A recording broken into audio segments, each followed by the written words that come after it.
While the experienced cowboys ran from the enraged horse, a little girl in flip-flops walked in silently and reached out her hand. What the animal did next silenced the entire arena. The gray dawn seeped through the thin curtains of the trailer, bringing with it the bite of Wyoming's September chill. Elena Diaz curled deeper into her nest of blankets, reluctant to surrender the meager warmth. The digital alarm clock blinked 4:30, its red numbers casting a ghostly glow across her small bedroom. She had set it early deliberately, knowing that mornings at the Silver Ridge Ranch belonged to her alone. With a sigh that crystallized in the frigid air, Elena pushed herself up. The metal floor of the trailer was ice against her bare feet as she pulled on layer after layer. Thermal underwear beneath jeans that had once been blue, but now carried the faded memory of color. A flannel shirt over a worn t-shirt. A sweater that had belonged to her mother. Every item was chosen for warmth rather than appearance. In the kitchen, her father Miguel was already awake, his weathered hands cradling a chipped mug of coffee. At 45, he looked 60, his back permanently stooped from decades of manual labor, his eyes carrying the perpetual wariness of a man who lived in the shadows of a country that both needed and rejected him. "Café, mija?" he asked, already pouring her a cup. Elena nodded, grateful for the warmth between her palms. "Gracias, papa." Miguel studied his daughter's face, the concern evident in the creases around his eyes. "You work too hard. Saturday should be for rest." "The weekend shifts pay better," Elena reminded him, the same conversation they had every Saturday. "And I like being there when it's quiet." Her father nodded, understanding what remained unspoken. Then, as always, he added softly, "Remember, stay invisible," Elena finished with him, a ghost of a smile touching her lips. It was their mantra, their survival strategy in a town where their brown skin and accented English marked them as perpetual outsiders. The drive to Silver Ridge took 20 minutes, Elena's ancient Toyota pickup protesting the entire way. As she turned onto the private road leading to the ranch, the contrast never failed to strike her. The sprawling splendor of the Blackwood estate perched on the hillside, overlooking the stables and training grounds below. A kingdom of privilege built on land that had once belonged to people who looked more like her than like the Blackwoods. Elena parked far from the main buildings, preferring the longer walk to the scrutiny that came with proximity to the big house, as the workers called it. The stables were quiet at this hour, most of the ranch hands not due for another 2 hours. This was her time, these stolen moments before the day officially began. As she walked, a memory surfaced, her grandmother Consuela sitting with her on the porch of their home in Chihuahua, before they had crossed the border seeking better chances. Elena had been crying over a stray dog that had disappeared after she'd fed it for weeks.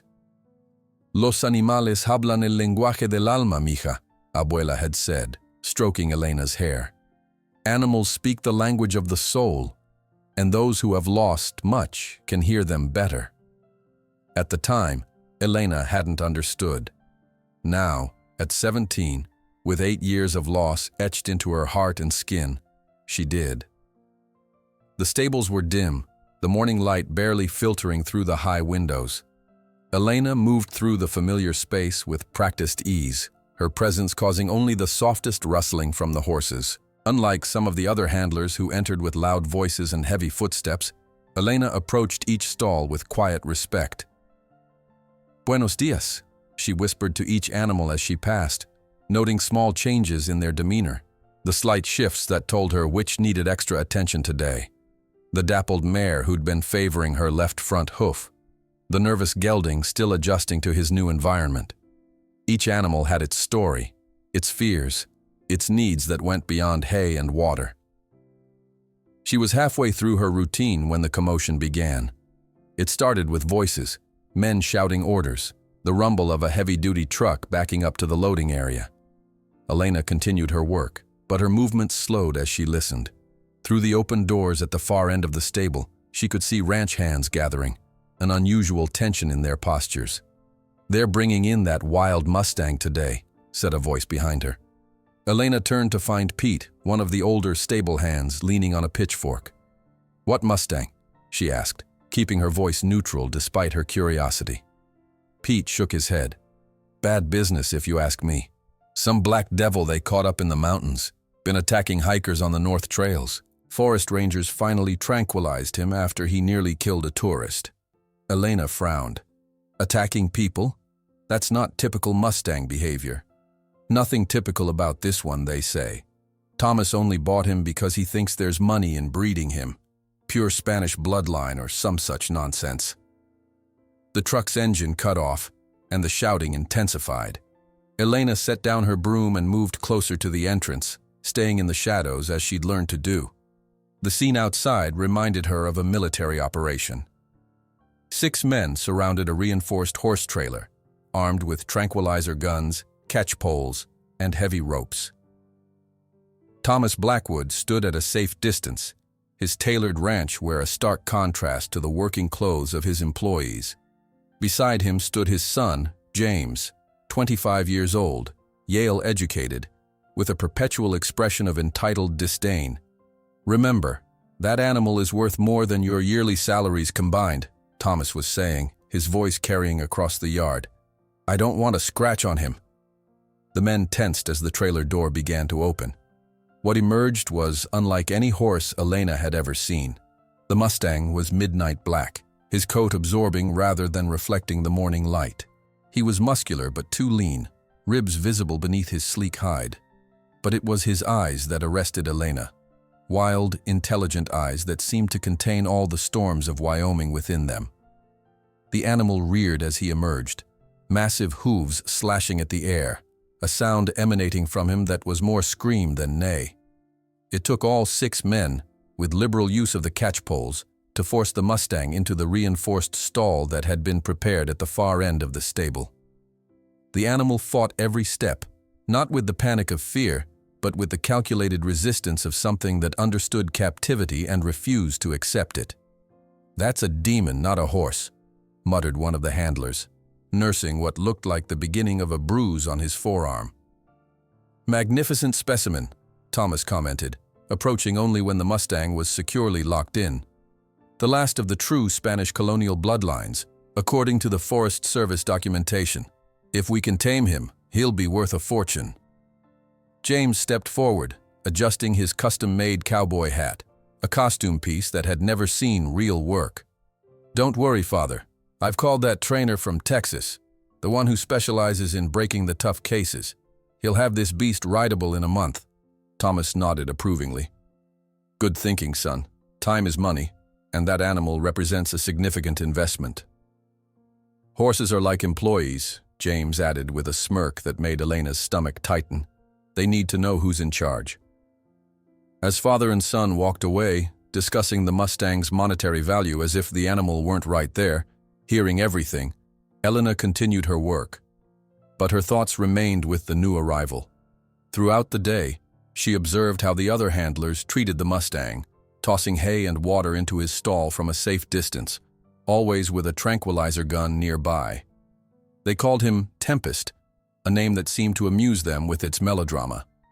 No one approached the stall directly. No one spoke to the animal except to curse when he lunged at the bars. By the end of her shift, Elena had made a decision.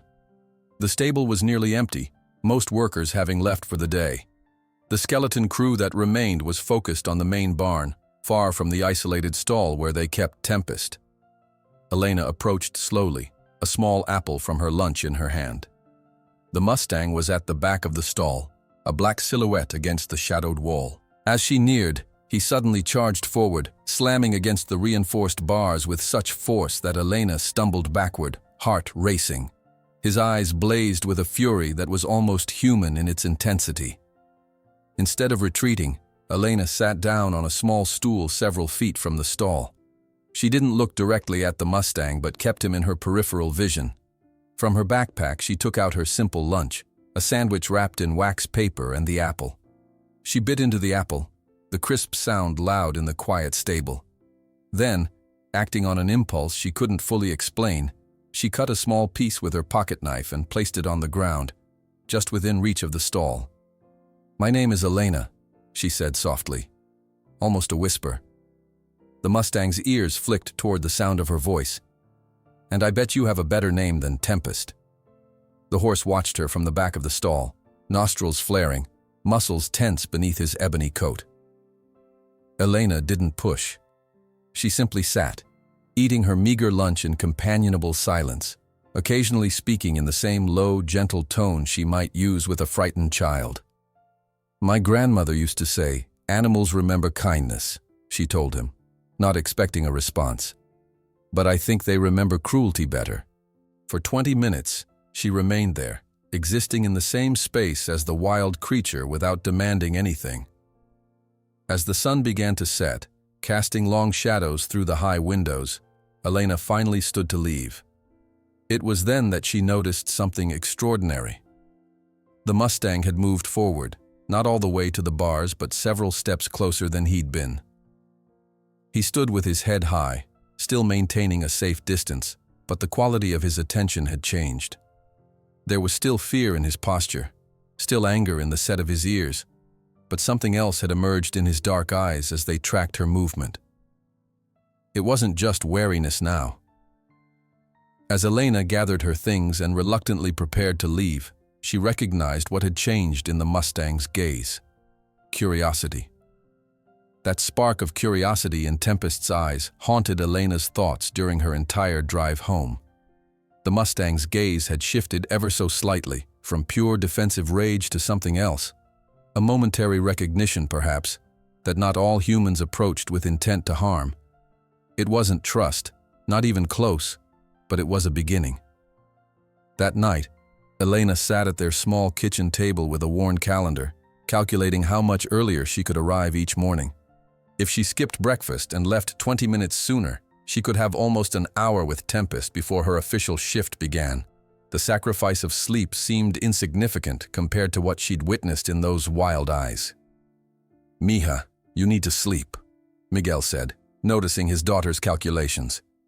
"These rich people's horses are not your responsibility." Elena looked up, her finger marking a time slot on the calendar. "This one's different, Papa. He reminds me of—" She hesitated. "Of what?" Miguel asked gently. "Of how I felt after the accident, like no one could reach me." Miguel's face softened with understanding.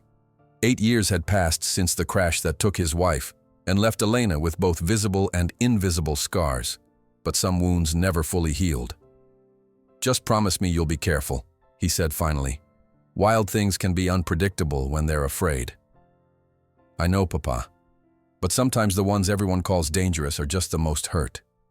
The next morning, Elena arrived at Silveridge as the first hint of light crept across the eastern horizon. The ranch was silent except for the occasional nickering of horses greeting the dawn. She made her way directly to Tempest's isolated stall, her footsteps echoing slightly in the empty stable. Today, she came prepared. In her backpack were slices of apple, a small book on horse behavior she'd checked out from the school library, and a thermos of hot tea to ward off the early morning chill. She settled on the same stool as before, positioning it at the same distance from the stall, not too close to threaten, not too far to suggest fear.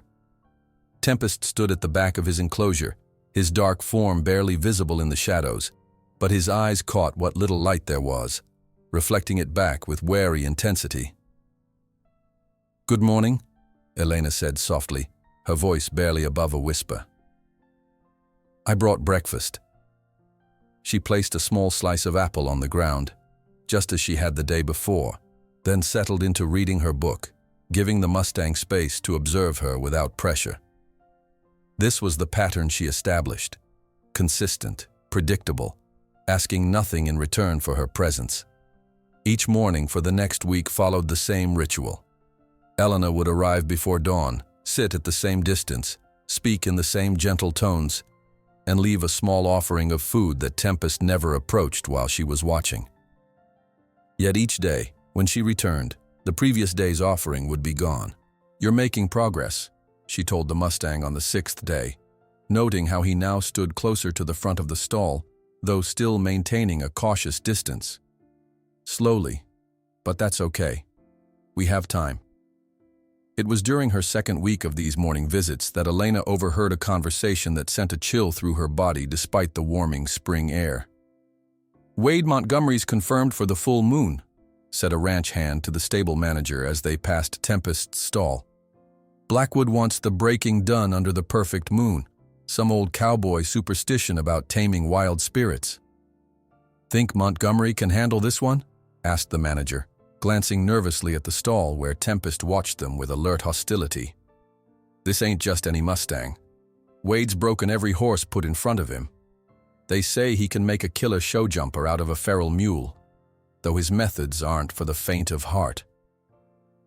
Elena pretended to focus on cleaning a nearby stall, but her mind raced.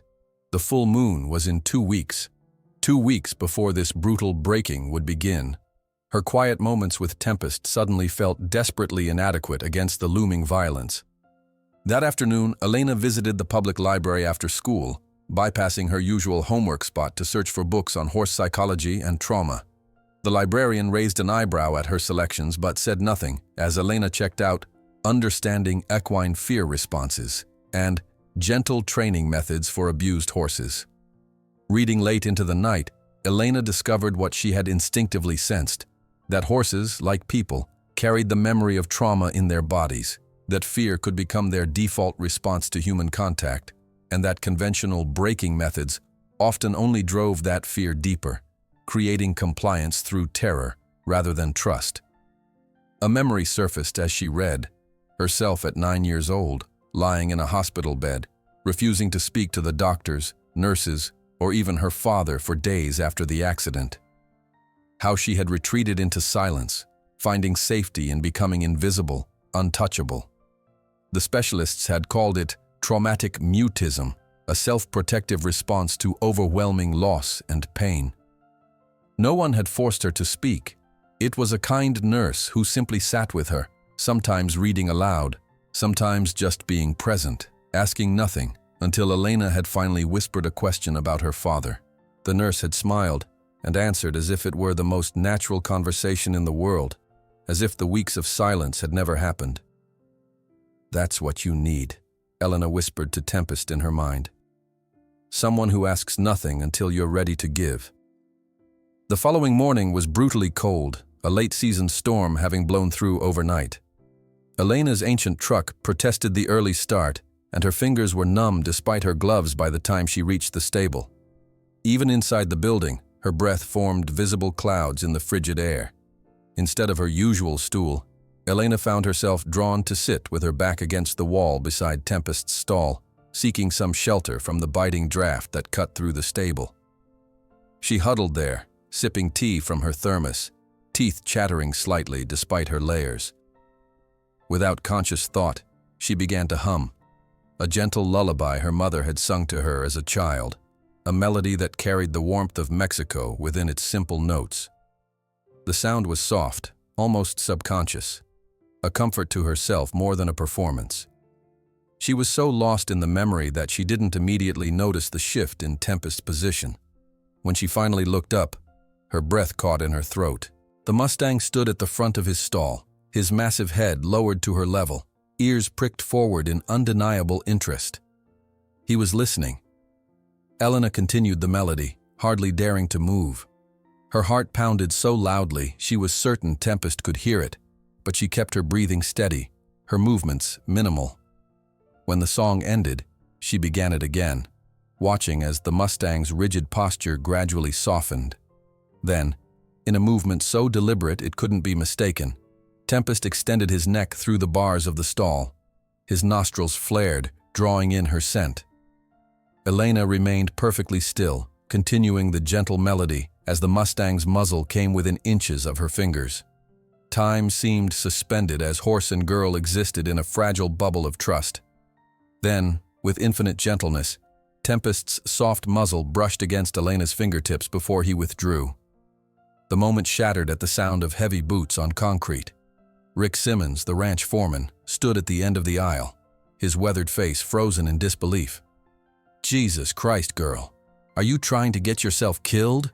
he exclaimed, striding toward them. "That horse put 3 men in the hospital."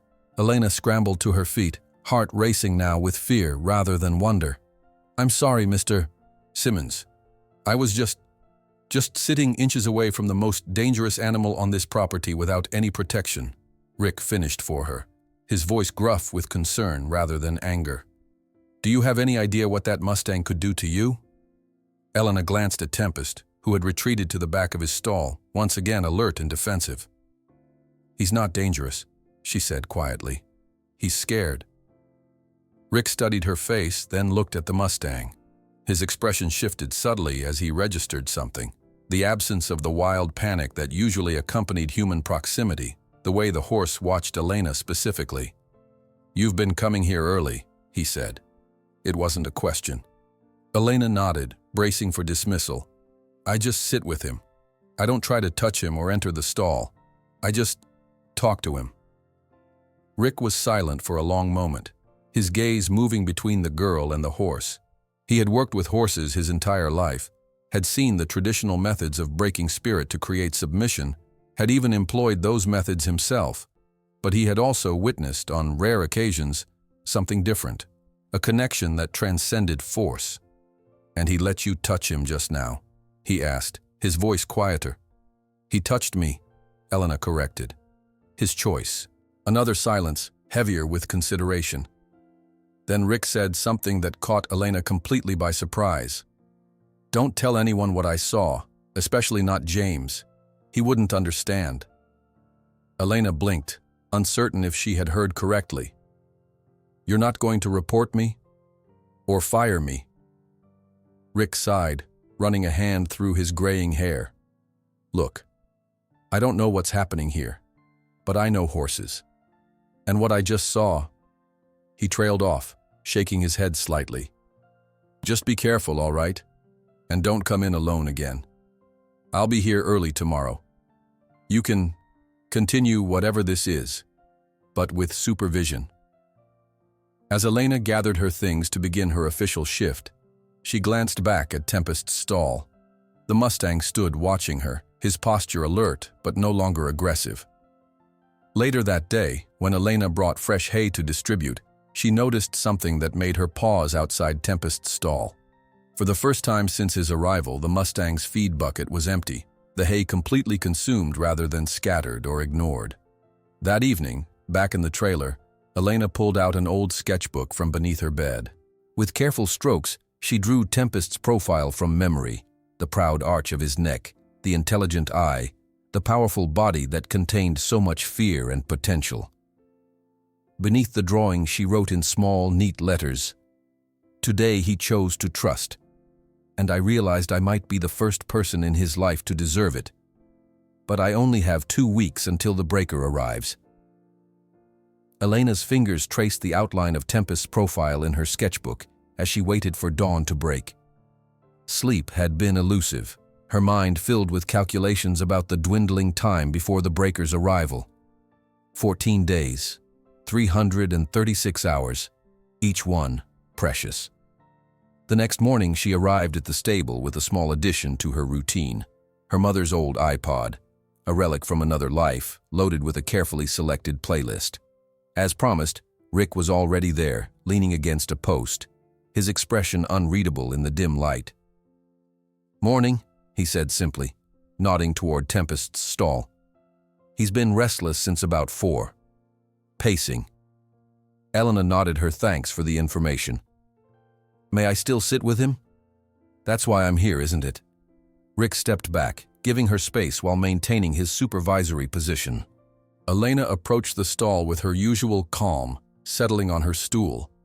Tempest watched her, his ears flicking forward then back, nostrils flaring to catch her scent. She could see the tension in his powerful shoulders, the way his weight shifted from hoof to hoof, a physical manifestation of the war between curiosity and fear that raged within him. "Good morning," she said softly, removing the iPod from her pocket. "I brought something today." She placed one earbud near the bars of the stall and put the other in her own ear. The gentle notes of Chopin's Nocturne in E-flat major began to play, barely audible to anyone beyond their small circle. Tempest's ears pricked forward, his head tilting slightly as the unfamiliar sounds reached him. For 20 minutes, they existed in this shared auditory space. Elena didn't try to approach or reach through the bars.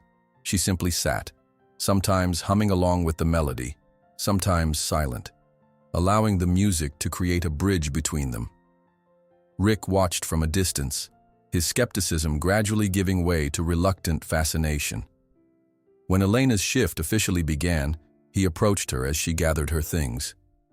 "You know, there's a lot of other work that needs doing around here," he said casually. "The south paddock fences need checking, and the feed inventory needs updating. Might take you a couple hours each morning." Elena looked at him, understanding dawning slowly. "Yes, sir. I'll get right on that inventory." Rick nodded, the ghost of a smile touching his weathered face. No rush. Thoroughness matters more than speed. This arrangement continued through the following days, Rick assigning tasks that conveniently gave Elena extra time with Tempest, occasionally covering her regular duties when questions arose about her whereabouts. A silent alliance formed between the unlikely pair. The veteran cowboy and the immigrant girl, united by their growing respect for the Mustang's dignity. One evening, as Elena was finishing her shift, Rick gestured her toward the back of the stable. "Come see something," he said, leading her to a small door that opened onto a paddock behind Tempest's stall. "Been working on this." The paddock was small but secure, enclosed by sturdy 8-foot fencing. A gate connected it directly to Tempest's stall. "It's for exercise," Rick explained. "Can't keep a horse like that confined forever without movement. Thought maybe in the evenings, when most folks have gone home." He trailed off, but Elena understood the gift he was offering: space, freedom, however limited. "Thank you," she whispered, genuine gratitude tightening her throat. Rick shrugged, uncomfortable with the emotion. Just doing what's right for the animal. The following day, Elena arrived earlier than usual, determined to learn more about Tempest's past. She'd noticed distinctive marks on his flanks, not natural markings, but scars partially hidden by his dark coat. During her lunch break, she visited the ranch office when the secretary stepped out, quickly scanning the file that had arrived with Tempest. The veterinarian's preliminary assessment confirmed her suspicions. Subject shows evidence of previous human contact, including scarring consistent with severe spur use and possible whip marks on left flank and hindquarters. Suggested approach: extreme caution, likely previous trauma from human handlers. Elena closed the file, her heart heavy with this confirmation. Tempest wasn't simply wild, he was wounded, carrying the physical evidence of human cruelty beneath his magnificent coat. His aggression wasn't irrational, it was learned, a survival mechanism developed through painful experience. That evening, when Rick opened the gate to the small paddock for Tempest, Elena sat on the ground outside the fence, her back against a post. The Mustang cautiously explored the new space, circling the perimeter, testing the boundaries while keeping a wary eye on the humans. "I read your file today," Elena said quietly, speaking to Tempest as she often did, expecting no response but feeling he understood more than others might believe. "I know what they did to you before. No wonder you don't trust us." Rick, sitting on a nearby bench mending a bridle, pretended not to listen, but his hands stilled occasionally as Elena spoke. "I was 9 when the accident happened," she continued, her voice soft but clear in the evening air. "A drunk driver hit our car. I was in the back seat. My mother was in the passenger seat. I remember the sound of metal twisting. I remember the silence afterward." Tempest had stopped his pacing, standing now at the furthest corner of the paddock, his head turned toward Elena, ears forward. "I didn't talk for weeks after.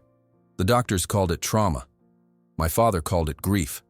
I just called it safety. If I didn't speak, I didn't have to make it real." The Mustang took a step toward her, then another. Rick set the bridle down silently, watching the interaction with newfound understanding.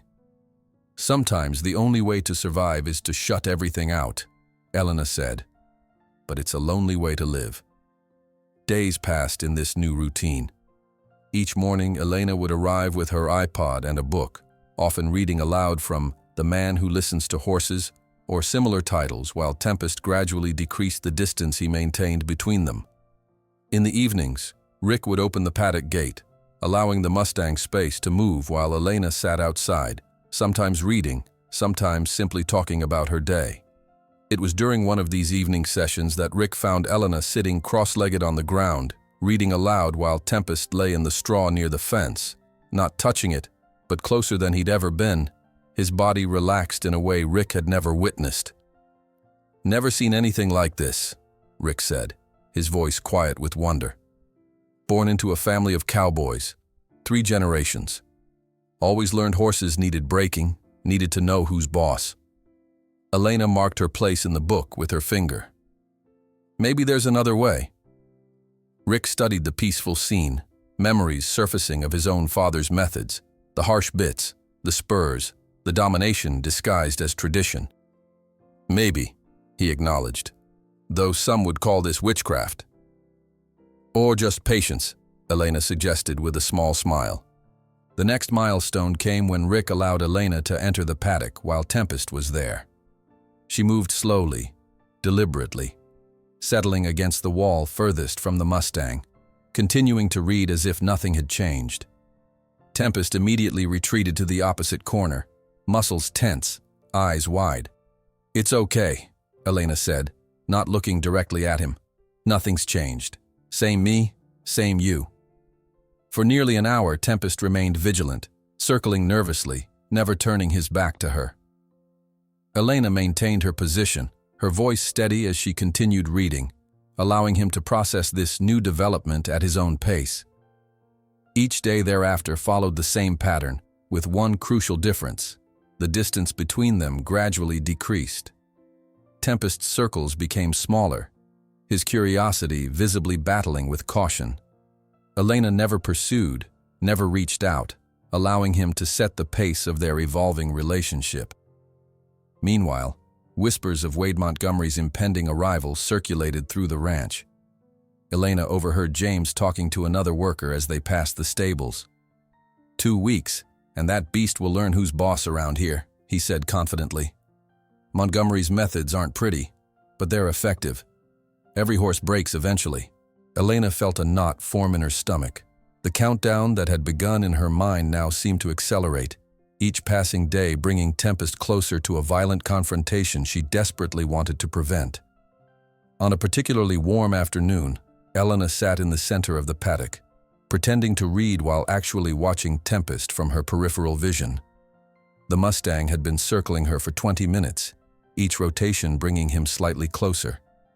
His body language had shifted from tense vigilance to something more inquisitive. Head lower, movements more fluid. Keeping her breathing steady, Elena continued turning pages, though the words blurred before her eyes.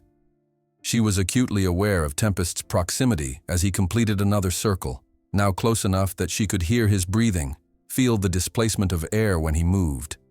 Then he stopped directly behind her. Elena froze, heart thundering in her chest but body carefully still. She could feel Tempest's presence like a physical weight, the heat radiating from his massive body just inches from her back. His breath stirred the hair at the nape of her neck. With infinite gentleness, the Mustang extended his muzzle. Elena felt the whisper-soft touch as his nose explored the line of her shoulder, following the path of her scar beneath the thin cotton of her shirt. The moment stretched, delicate as spider silk, precious beyond words. "We're the same, aren't we?" Elena whispered, tears falling silently down her cheeks. Marked on the outside, but even more on the inside. Tempest's breath warmed her skin as he continued his gentle investigation of her shoulder. The same intelligent curiosity she'd first glimpsed in his eyes, now expressed through touch. Neither predator nor prey in this moment, just 2 damaged souls recognizing something familiar in each other. The spell shattered at the sound of tires skidding on gravel. Tempest immediately backed away, head high, nostrils flaring in alarm. Elena scrambled to her feet as James Blackwood's expensive truck came to an abrupt halt outside the stable. The rancher's son leapt out, his face flushed with anger when he spotted Elena inside the paddock with the Mustang. "What the hell is going on here?" he shouted, striding toward them. "Who gave you permission to be in there with that animal? Do you have any idea how much that horse is worth?" Elena stood her ground, though her heart raced with fear, not for herself, but for what this confrontation might undo. "I was just risking my property," James cut her off, yanking open the paddock gate and marching inside. "How does a Mexican cleaning girl get access to the most valuable animal on this ranch?" The slur hit Elena like a physical blow, but she remained focused on Tempest, who was backing away, ears pinned flat against his head at James's aggressive approach. "Please," she said quietly. "You're scaring him." "Scaring him?" James scoffed, grabbing Elena's arm roughly to pull her toward the gate. "That beast should be scared of me." The sudden movement was too much. Tempest let out a piercing neigh and lunged forward, his powerful body coiling like a spring about to release. Rick appeared from nowhere, yanking open the stall door. "James, get out of there now!" James released Elena and stumbled backward, face pale beneath his tan. Tempest halted his charge, standing protectively near Elena, his entire body vibrating with tension. "It's okay," Elena said softly to the Mustang, maintaining eye contact. "It's okay. We're going inside now." With a calm she didn't feel, Elena walked slowly toward Tempest's stall. The Mustang hesitated, then followed her, not being led but choosing to accompany her back into the confined space he'd previously resisted. James watched in disbelief as the demonic Mustang voluntarily returned to his stall with the girl. "This circus ends now," he said when Elena emerged. "Tomorrow the breaker arrives from Texas, and you are explicitly forbidden from coming near this animal again. Understood?" Elena nodded mutely, her victory hollowed by the threat of what was to come. When the men departed, she returned to the stall one last time. Tempest stood watching her, ears forward, eyes locked on hers. Slowly, Elena extended her hand through the bars. For the first time, Tempest deliberately lowered his head, allowing her to touch his forehead in a gesture of trust that brought fresh tears to her eyes. A silent covenant passed between them in that touch, a promise that somehow she would find a way to protect him. The silent promise between Elena and Tempest lingered in the air as she reluctantly withdrew her hand from his forehead. This fragile connection, built through weeks of patience, now faced a brutal deadline. She walked backward toward the stable exit, maintaining eye contact with the Mustang until the last possible moment, as if her gaze alone could protect him from what was coming. James watched her departure with narrow eyes, arms crossed over his expensive shirt. "Don't think I don't see what you're trying to do," he said once they were outside. "These bleeding heart methods might work on house pets, but that's a half-ton killing machine in there. A Mexican cleaning girl has no business interfering with valuable livestock." The words stung, but Elena had years of practice keeping her expression neutral.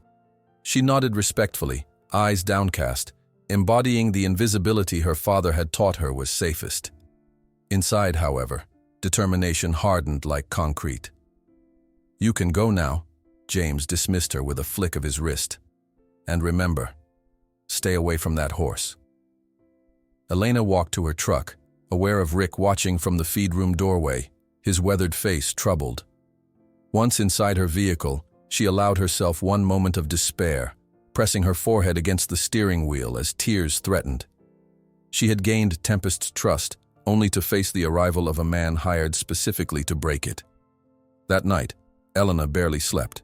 She researched Wade Montgomery online at the public library before heading home, discovering articles praising his remarkable results with problem horses. Photos showed a lean man with hard eyes and an ever-present coiled whip. One testimonial chilled her. "He'll get submission one way or another. Not for the faint-hearted to watch, but you can't argue with results."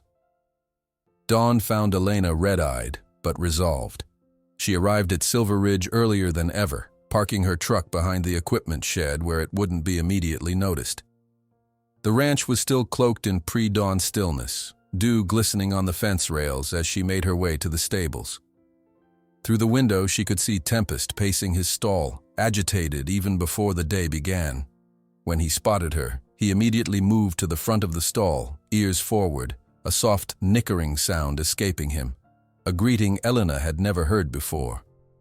"I'm here," she whispered, pressing her palm against the bars. Tempest extended his muzzle to touch her hand, no hesitation now. "I'm going to figure something out, I promise."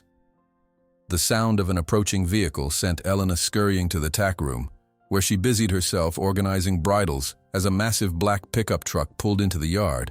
The truck's doors bore a stylized logo, "Montgomery Horse Braking. We succeed where others fail."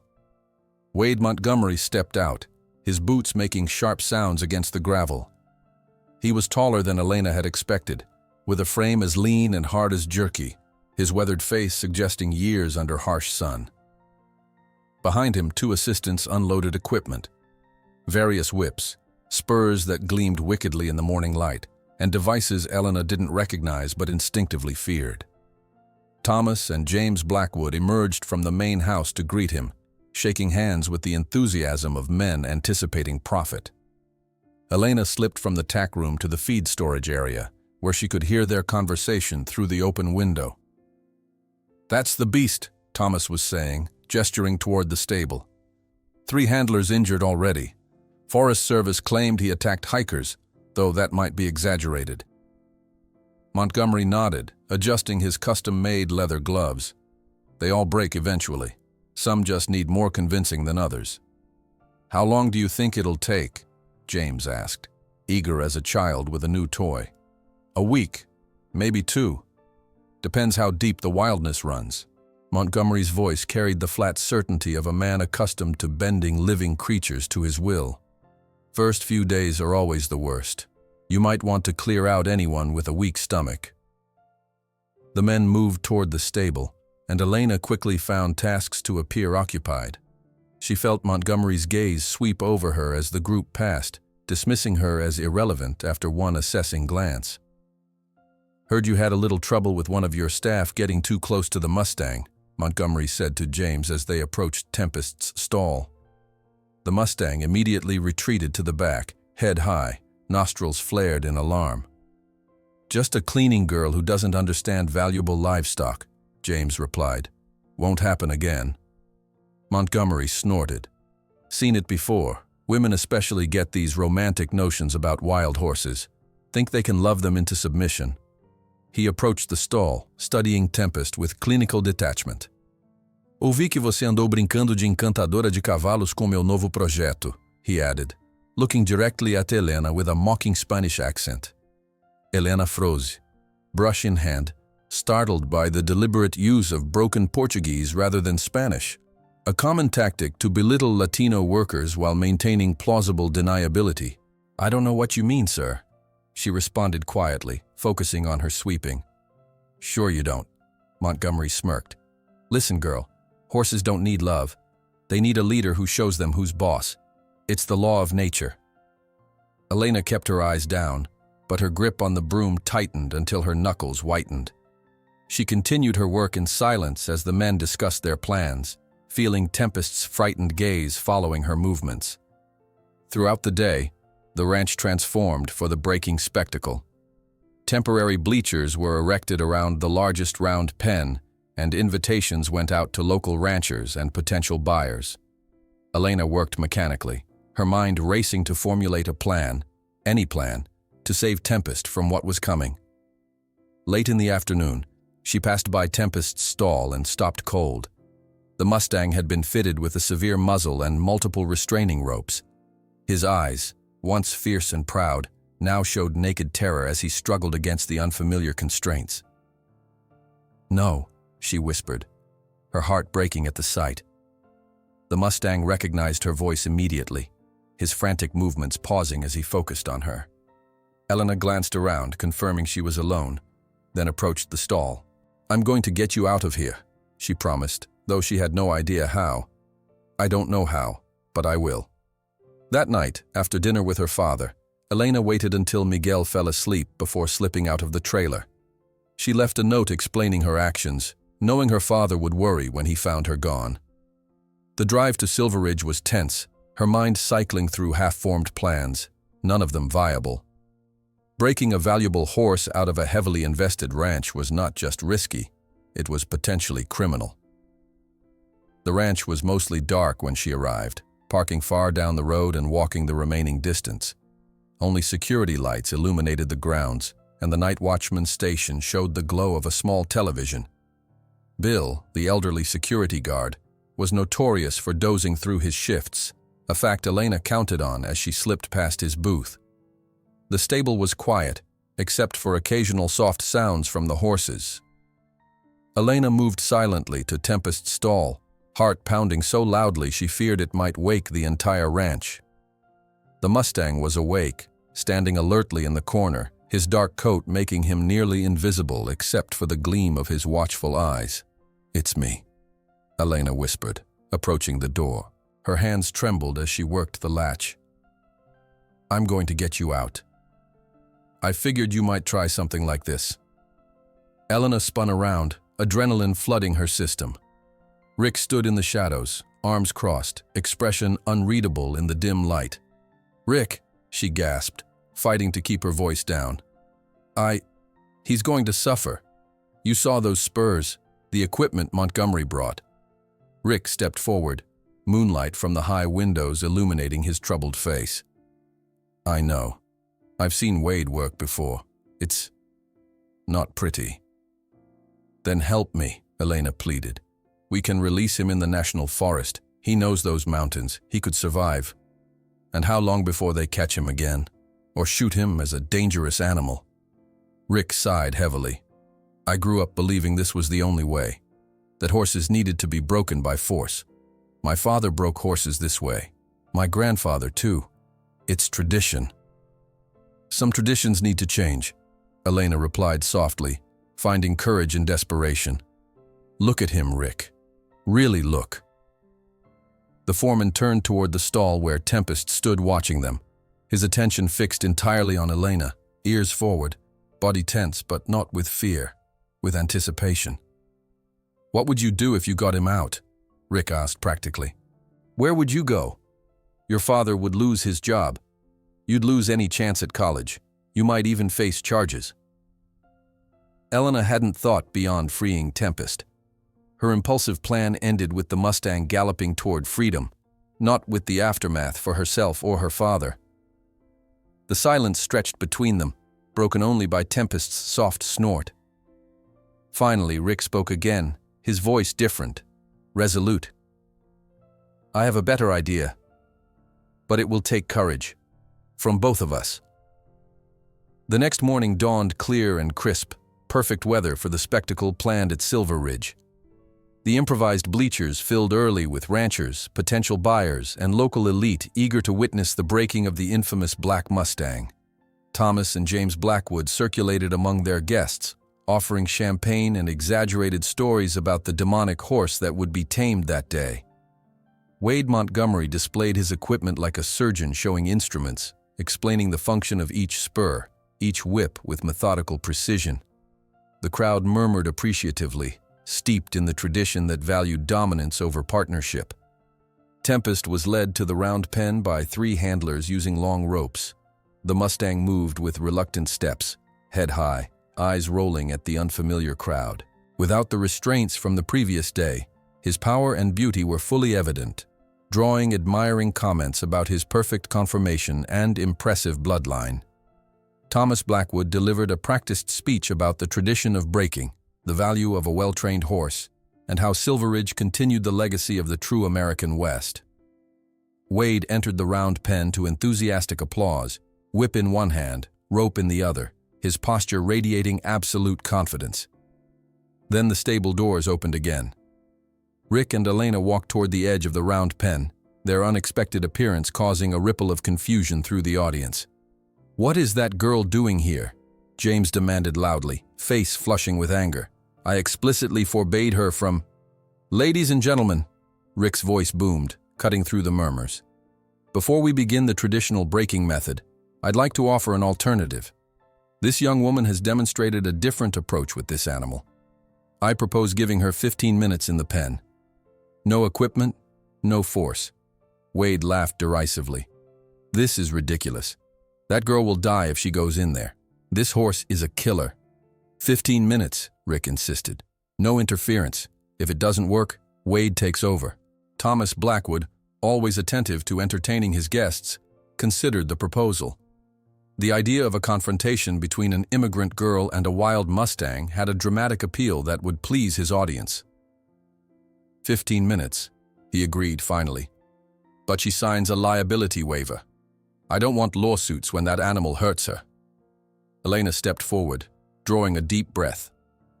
James approached, furious. This is a circus. This girl has no qualifications, no authority. She's just a cleaner. The girl has a name, Elena said, surprising everyone with her sudden firmness. It's Elena Diaz, and maybe I'm just a cleaner, but I know something about this horse that you don't. And what would that be, Miss Diaz? Thomas asked, amused by the situation. That he isn't a monster, she answered simply. He's just a being who's been hurt too much by people who only saw his value, never his soul. An uncomfortable silence fell over the audience. Wade rolled his eyes dramatically. Can we get this theater over with? I have a horse to break. 15 minutes, announced Thomas, checking his expensive watch.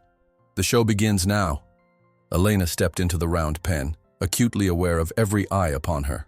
The soft dirt shifted beneath her worn boots as she moved deliberately toward the center, ignoring the murmurs and chuckles from the audience.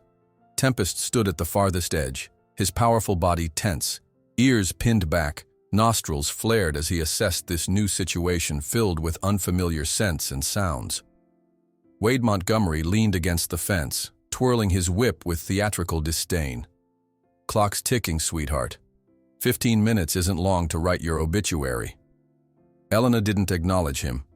Instead, she did something that confused everyone watching. She simply sat down cross-legged in the middle of the pen, removed a small iPod from her pocket, placed earbuds in her ears, and closed her eyes. What the hell is she doing? James whispered loudly enough for those nearby to hear. Praying, I reckon, someone replied with a laugh. Smart move before meeting your maker. Thomas Blackwood leaned forward in his seat, curiosity overriding his initial amusement. Around the pen, conversations continued in hushed tones as spectators waited for something, anything, to happen. In the stillness at the center of attention, Elena began to sing. The melody that emerged was the same lullaby her mother had sung to her as a child, the same notes she had shared with Tempest during their private mornings. Her voice was soft but clear, carrying through the sudden silence that fell over the audience. Duérmete mi niño, duérmete mi sol. For several long minutes, nothing happened. Tempest remained at the edge of the pen, switching between agitated pacing and frozen vigilance. The audience grew restless, shifting in their seats. Wade Montgomery checked his watch pointedly, exchanging knowing glances with James. 5 minutes wasted already, James called out. Maybe we should cut this short before… Quiet, Thomas Blackwood interrupted. His eyes narrowed as he observed something changing in the Mustang's demeanor. Almost imperceptibly at first, Tempest's ears had rotated forward. His pacing slowed, then stopped altogether. His head lowered slightly from its high defensive position as the familiar melody reached him through the unfamiliar chaos of the crowd. Elena continued singing, her eyes still closed, her body language completely non-threatening. She appeared oblivious to the risk, to the powerful animal that could cross the space between them in seconds, to the skeptical audience analyzing her every move. Look at his ears, Rick murmured to someone nearby. He's listening to her. Tempest took a tentative step toward Elena, then stopped, still uncertain. His eyes remained fixed on her, no longer wild with panic, but alert with recognition. Another step followed, then another, each one bringing him closer in a gradual spiral that decreased the distance between them while maintaining what felt safe to him. The audience fell completely silent now, the only sound Elena's gentle singing and the soft thud of Tempest's hooves on the packed earth. Even Wade Montgomery had stopped his theatrical displays of impatience, his weathered face betraying reluctant fascination. As Elena finished one rendition of the lullaby, she seamlessly began another, her voice never faltering. Tempest continued his approach, his circles growing tighter around her seated form. When he was perhaps 10 feet away, Elena finally opened her eyes, making no sudden movements, maintaining the melody. Their gazes met across the diminishing space, the girl with the scar running down her arm, and the horse with invisible scars etched into his spirit. Something unspoken passed between them, a recognition that transcended language. "Incredible," someone whispered from the bleachers. "It's a trick," Wade countered, though with less conviction than before. "Horse is probably drugged." Rick shook his head. "The only drug here is patience and respect, Wade. Something you wouldn't understand." Elena slowly, deliberately removed her earbuds, continuing the song without their accompaniment. Her movements were fluid, telegraphed clearly so as not to startle Tempest. The Mustang paused his approach, reassessing, then resumed his inward spiral. When he was just 5 feet away, Elena gradually shifted to a kneeling position, still singing. Tempest froze momentarily, muscles tensing beneath his ebony coat, but he didn't retreat. His nostrils flared, drawing in her familiar scent. "10 minutes gone," James announced, though his voice lacked its earlier derision. Elena, still kneeling, slowly extended her open palm toward Tempest, palm up, offering rather than demanding. The Mustang watched, calculating, remembering. The moment stretched, suspended in possibility.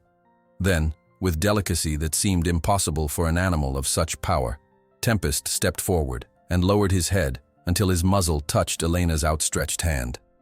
A collective gasp rippled through the audience. Someone began to applaud but quickly stopped, afraid to break the spell being woven before them. "Impossible," Wade muttered. "I've never seen a wild Mustang, especially an adult one, respond like this without negative reinforcement." "Maybe that's because you've never tried without it," Rick replied quietly. Elena maintained the connection with Tempest, her other hand slowly reaching toward a coil of soft rope she'd placed on the ground beside her. The Mustang watched this movement but didn't pull away, his trust cautiously extended to include this new element. With deliberate slowness, Elena rose to her feet, maintaining eye contact with Tempest. She offered the simple halter for him to inspect, allowing him to smell it, to understand what she was asking. "He'll never accept that," Wade stated with certainty. "A Mustang adult, never voluntarily—" His words died as Tempest, after a moment's consideration, lowered his head and allowed Elena to slip the halter over his ears. There were no restraining ropes, no choke chains, no assistance pinning him in place, just trust, freely given and received. Time seemed suspended as girl and horse stood connected in the center of the round pen, surrounded by stunned silence. The relationship that had been built in whispered mornings and quiet evenings now revealed itself in the full light of day. Thomas Blackwood checked his watch, though his eyes never left the tableau before him. 15 minutes, he announced, his voice unusually subdued. "I believe we've witnessed something extraordinary today." Wade Montgomery threw his whip to the ground in disgust. "This is a farce. This animal was trained before.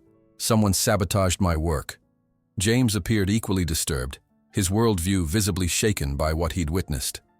But Thomas Blackwood was a businessman above all else. His eyes had the calculating gleam of someone recognizing value when he saw it, and he had just witnessed something that could be extremely profitable. Elena stood quietly beside Tempest, one hand resting lightly on his neck, her focus entirely on maintaining the fragile connection rather than on her audience. She hadn't performed for them. She had simply shown them a glimpse of what was possible when force was replaced with patience. "Miss Diaz," Thomas called, approaching the fence. "We need to discuss your future at Silver Ridge." Elena looked up, momentarily confused by his tone. Not angry as she'd expected, but considering, almost respectful. "Sir?"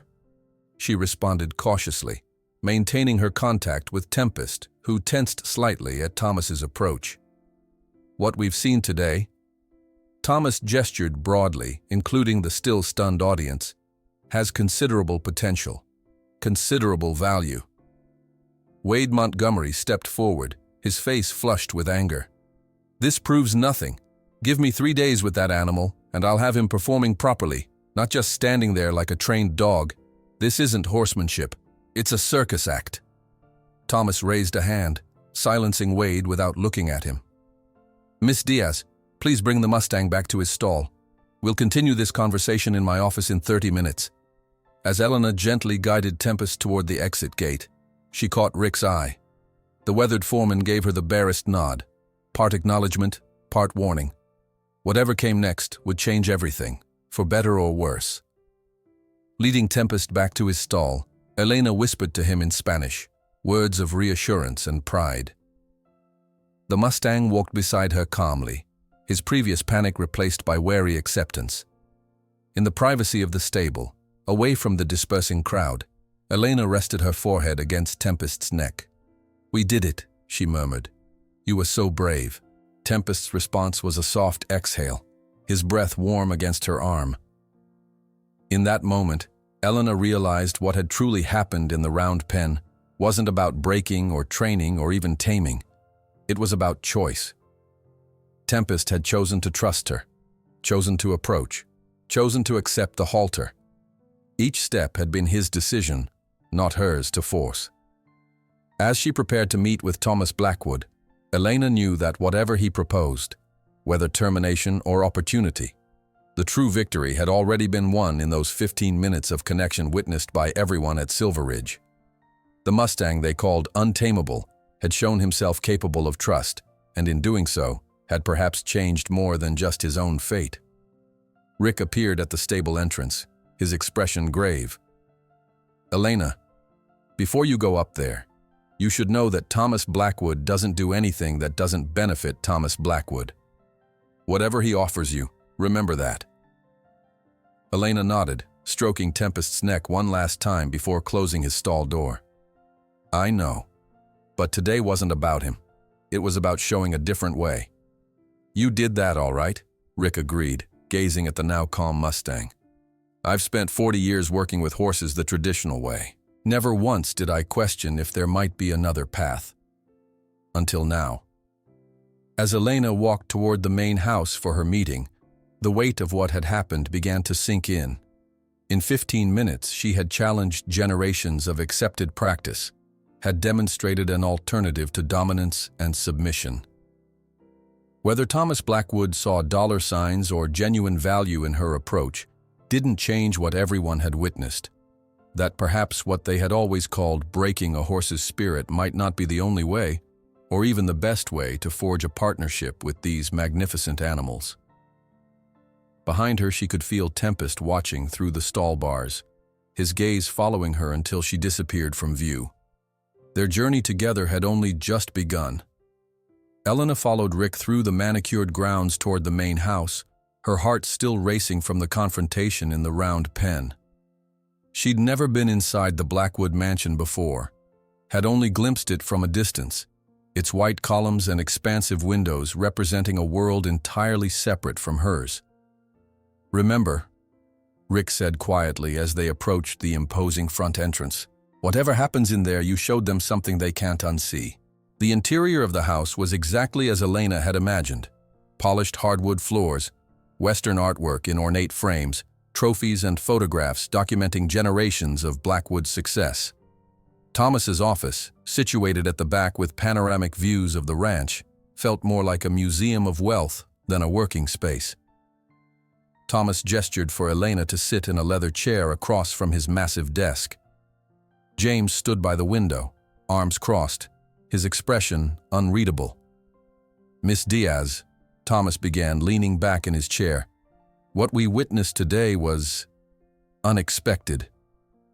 Elena sat with her back straight, hands folded in her lap, the way her father had taught her to appear before authority figures, respectful but not subservient. "I've been in the horse business for 30 years, Thomas continued. "I've seen trainers come and go, methods fall in and out of fashion, but I've never seen anything quite like what you demonstrated today." "Thank you, sir," Elena responded, uncertain where this was leading. Thomas tapped his fingers on his desk thoughtfully. "I see a business opportunity here. A niche market we haven't exploited. Humane training methods, natural horsemanship. These terms are gaining traction with wealthy owners who view their horses as companions rather than investments. James shifted uncomfortably by the window. Father, you can't seriously be considering— I'm always considering ways to diversify our revenue streams, James. Thomas cut him off smoothly. And Miss Diaz has inadvertently revealed one that's been right under our noses. Elena realized with startling clarity that Thomas wasn't angry about her interference. He was calculating its potential profit. I'd like to offer you a position, Thomas said, turning his attention back to Elena. Working specifically with problem horses using your methods. We'll market it as Silver Ridge's Natural Approach Program. Exclusive, of course, and priced accordingly. The offer was so unexpected that Elena struggled to formulate a response. A legitimate position, not cleaning stalls but working with horses. It was beyond anything she'd dared hope for. I'm honored, Mr. Blackwood, she finally managed. But I have one condition. Thomas raised an eyebrow, clearly unaccustomed to conditions from employees. Which is, Tempest stays with me. He won't be sold or used for breeding without my consultation. And no one uses traditional breaking methods on him. The boldness of her request hung in the air. James scoffed audibly, but Thomas studied her with new interest. You've become quite attached to that animal, haven't you? It's not just attachment, sir.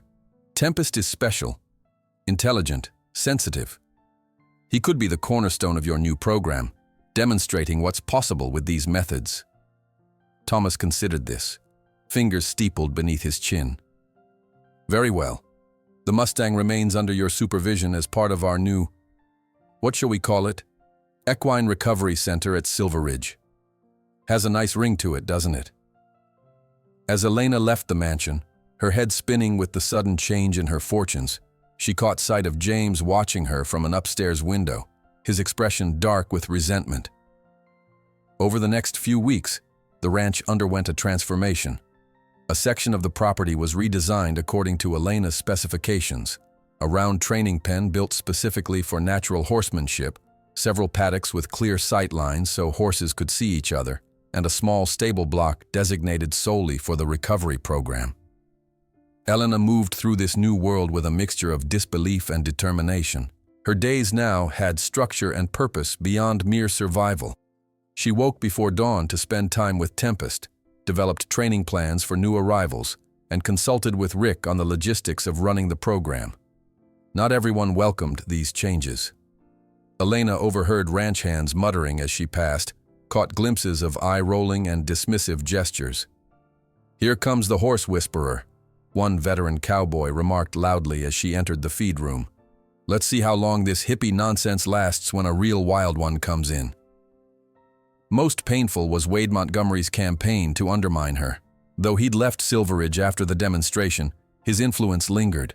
Rumors circulated that Elena used Mexican tricks and unnatural methods to control the horses. He's saying you drug them, Rick informed her one morning, his disgust evident. Or that you use some kind of hypnosis.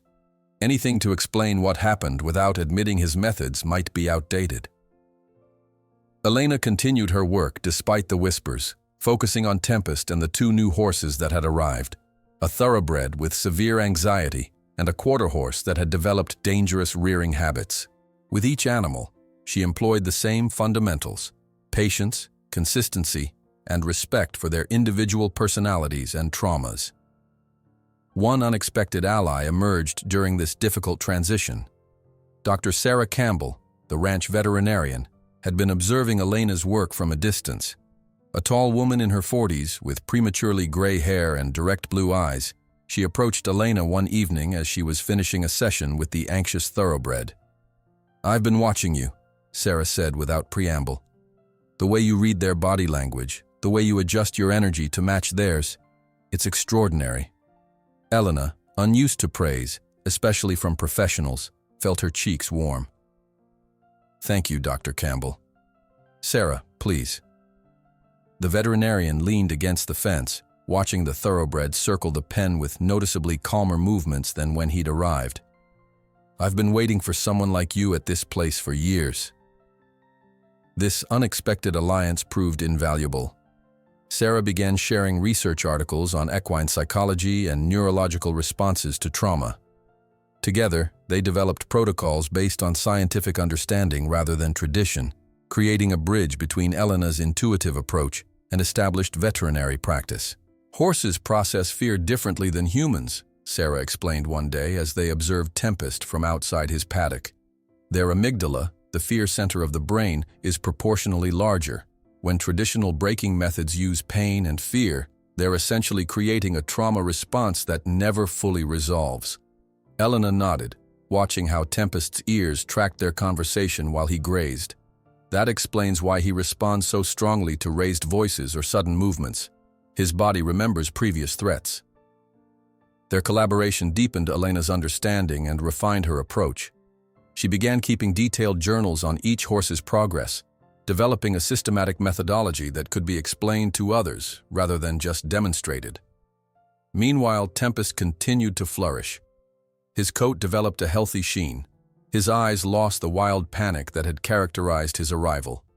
He and Elena established a communication system so subtle that observers often couldn't detect the cues passing between them. A slight shift in her weight, a barely perceptible change in his ear position. One crisp autumn morning, Thomas Blackwood arrived at the recovery center with an unexpected visitor, a heavyset man in his 60s wearing a custom-made Stetson and alligator boots. "Miss Diaz," Thomas called, beckoning her from where she was working with the quarter horse.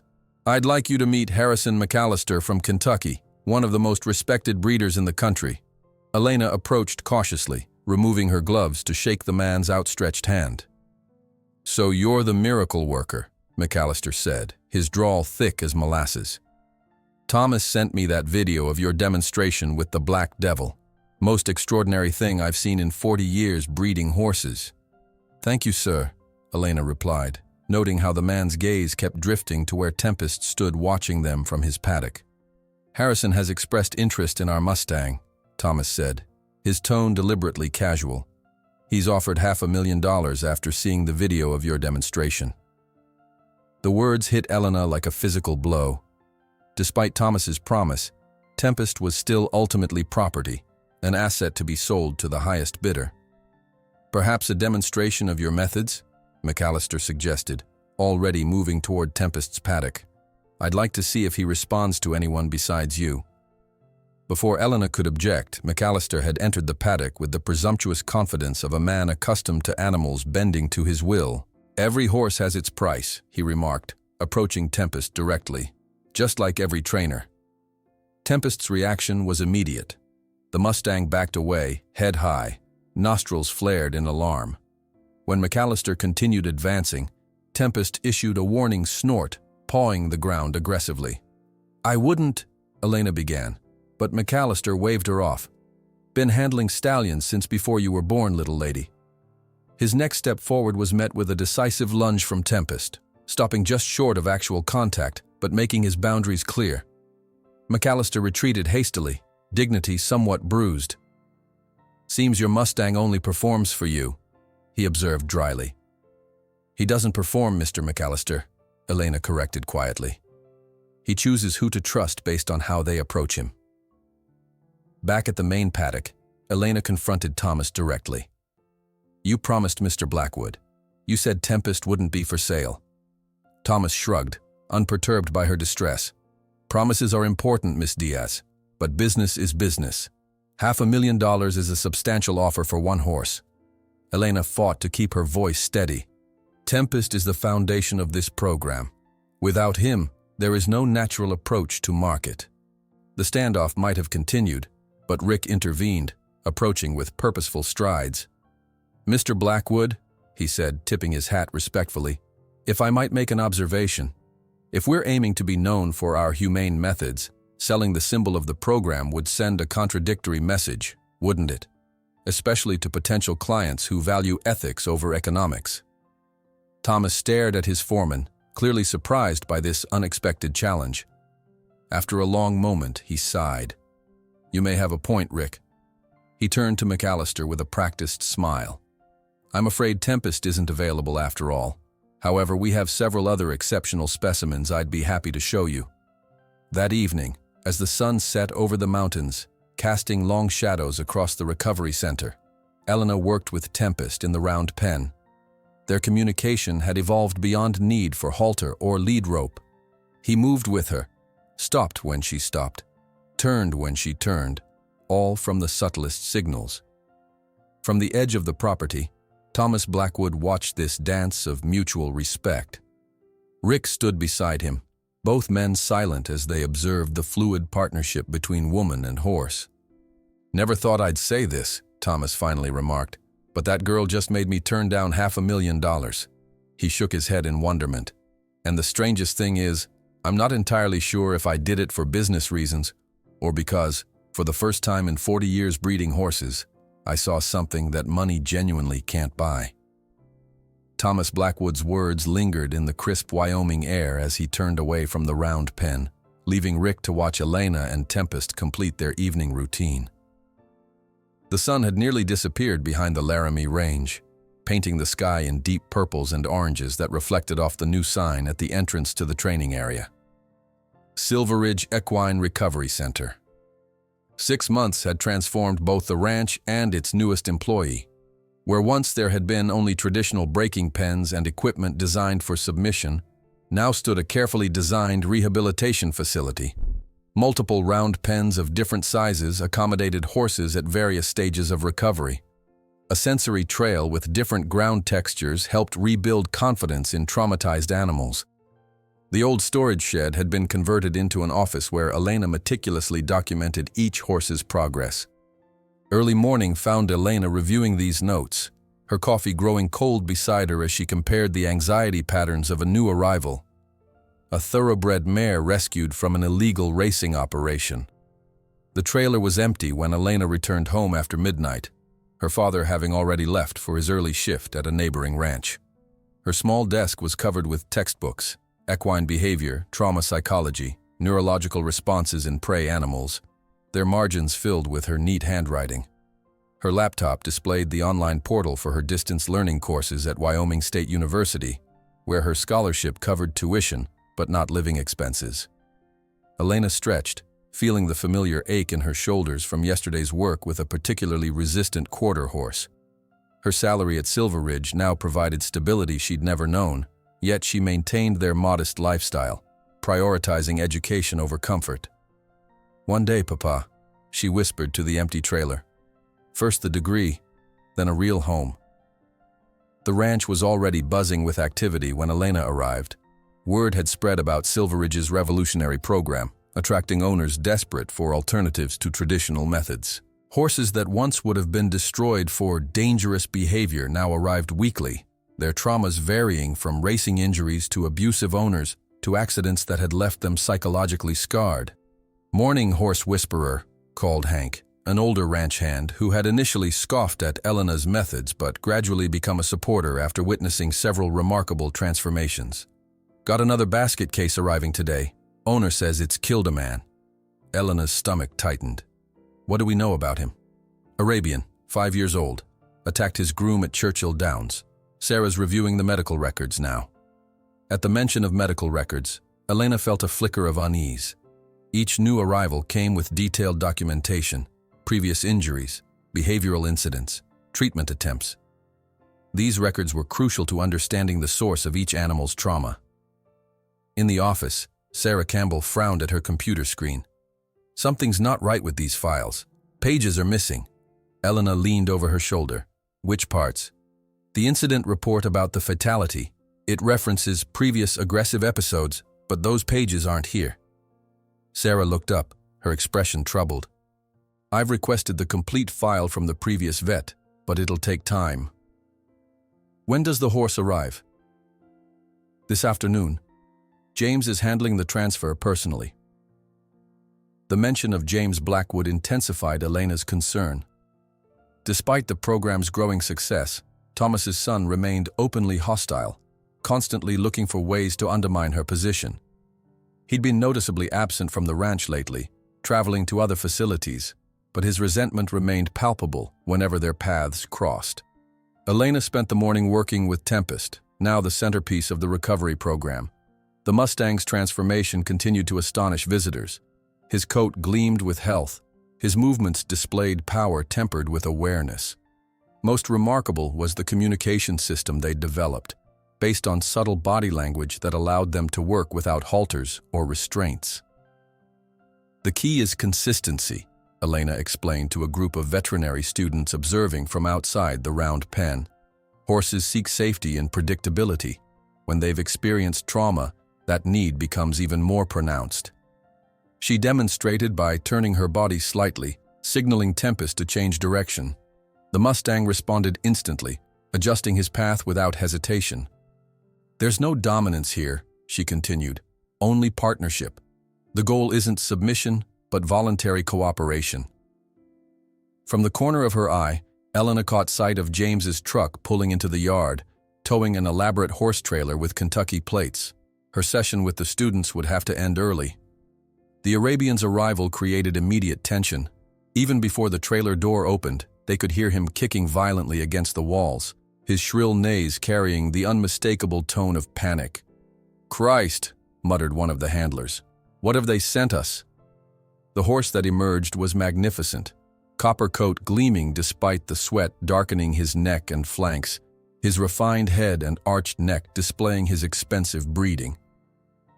But his eyes told a different story, wild, rolling, showing far too much white. He fought the lead ropes violently, nearly dragging two experienced handlers off their feet. Elena observed from a distance, cataloging his behavior. This wasn't simple fear. The Arabian's reaction showed hypervigilance consistent with severe trauma. He perceived threats in every direction, responded to stimuli that weren't present, displayed the neurological signatures of an animal whose fear response had been repeatedly triggered beyond endurance. As the handlers struggled to move him toward the quarantine paddock, Elena noticed James watching her with an expression she couldn't quite decipher, anticipation mixed with something darker. "Impressive specimen, isn't he?" James remarked as she approached. "Owner paid 7 figures for him as a yearling. Now he's worthless, unless you can work your magic." "I'll need to review his complete medical history," Elena said carefully. "Sarah mentioned some pages were missing." James shrugged. "Paperwork gets lost in transit. You'll have what you need when it's available." Something in his tone raised Elena's suspicions. "James, if there's anything about this horse I should know—" "You're the miracle worker," he interrupted with a smile that didn't reach his eyes. "I'm sure you'll figure it out." Later that afternoon, Elena observed the Arabian from outside his paddock, taking notes on his movement patterns, his reactivity, the triggers that escalated his anxiety. Unlike Tempest, whose trauma had manifested as targeted aggression toward humans, this horse exhibited signs of generalized terror. He spooked at shadows, flinched at sounds, seemed unable to differentiate between actual threats and harmless stimuli. Sarah joined her, expression grim. "I spoke with a colleague in Kentucky. This horse killed his groom 2 months ago, crushed his skull against a stall wall." Elena felt a chill. Deliberate attack? That's the thing. My colleague doesn't think so. The horse had been heavily medicated for pain after a training accident. He believes the attack was panic-induced, not aggression. Elena continued observing the Arabian's movement patterns. His right hind shows compensation patterns. Old injury? Fractured pelvis, improperly healed. He's likely in constant pain. The pieces began falling into place. A horse in pain, over-medicated, probably confused, and someone approaches him wrong. Exactly, Sarah confirmed. But that's not how it was reported. The owner claimed unprovoked aggression, probably to avoid liability for the medication issues. As Elena processed this information, Rick approached hurriedly. "Found these in James's trash," he said, handing over several crumpled pages. "The missing medical records." The documents confirmed their suspicions. The Arabian had been given dangerous combinations of pain medications and performance enhancers. The fatal incident had occurred when an inexperienced groom entered the stall while the horse was in a medication-induced state of confusion. James knew, Elena realized, anger rising. He deliberately withheld information that could have helped us prepare and could keep us safe. The next morning, Elena prepared for her first session with the Arabian, developing a careful approach based on the complete information. She would begin at a much greater distance than usual, allowing the horse to become accustomed to her presence without pressure. Pain management would be essential. Sarah had already begun a more appropriate medication protocol. Tempest watched from his adjacent paddock as Elena entered the round pen, the Arabian contained in the attached but separate holding area. She had deliberately scheduled this session when the ranch was quietest, with only Rick and Sarah present in case of emergency. "Let's begin slowly," Elena said to the Arabian, her voice soft and even. "Today we just share space. Nothing more." For 30 minutes she simply sat in the center of the pen, occasionally reading aloud from the book she'd brought, allowing the Arabian to observe her through the dividing fence. His initial panic gradually subsided to wary observation, his ears flicking toward her voice despite his body remaining tense. The session progressed exactly as Elena had hoped. Small decreases in anxiety, moments of curiosity overriding fear, the foundation of trust being laid brick by careful brick. She was preparing to conclude when the sound of a vehicle approaching too quickly broke the calm. James's truck skidded to a halt outside the training area. The Arabian immediately reverted to panic, charging the fence with eyes rolling in terror.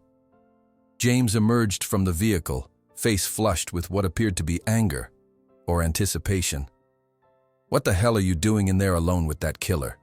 he demanded, striding toward the pen. "I'm not alone," Elena replied calmly, gesturing to Rick and Sarah. "And we're following the safety protocol I developed based on his complete medical history, which you deliberately withheld." James's expression flickered between surprise and defiance. "That horse is dangerous regardless of his medical history. You're putting yourself at risk and endangering my father's investment." "The only danger here is your interference," Rick interjected, stepping between James and the pen.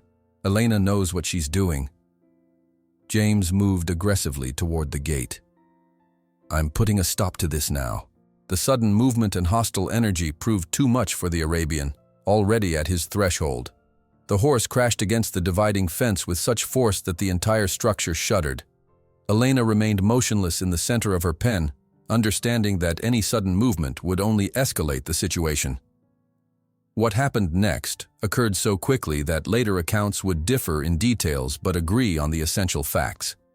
The Arabian's repeated impacts weakened the dividing fence.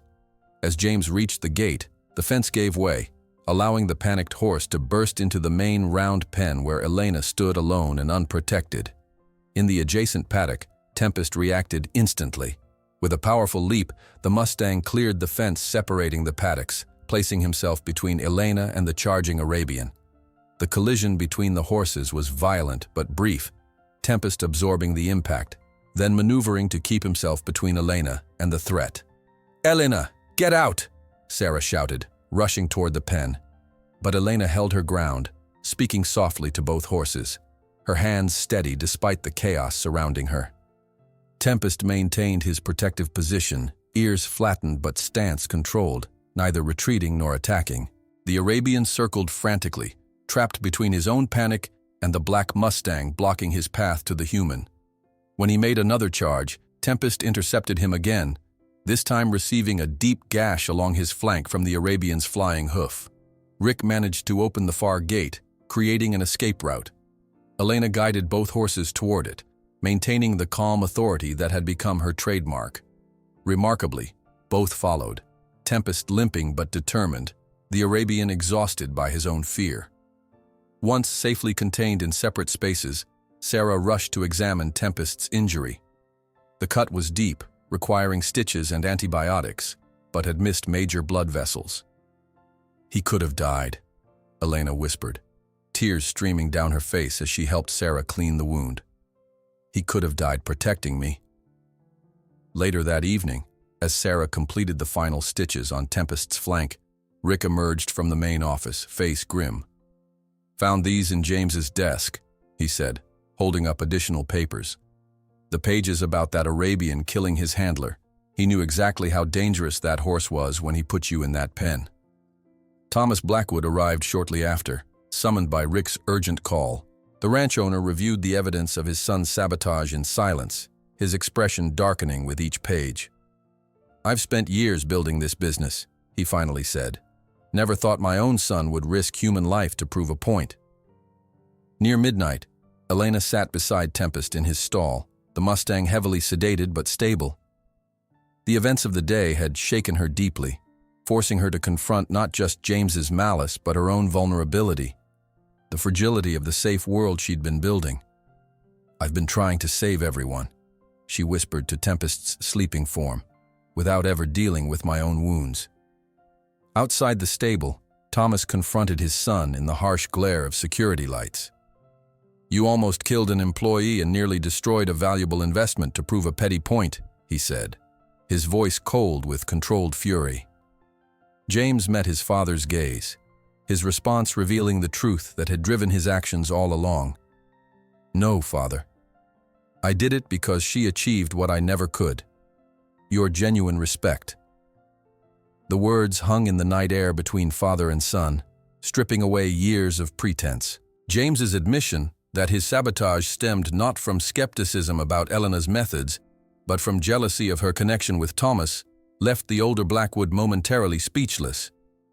For perhaps the first time he saw his son clearly, recognized the hunger for approval that had twisted into resentment.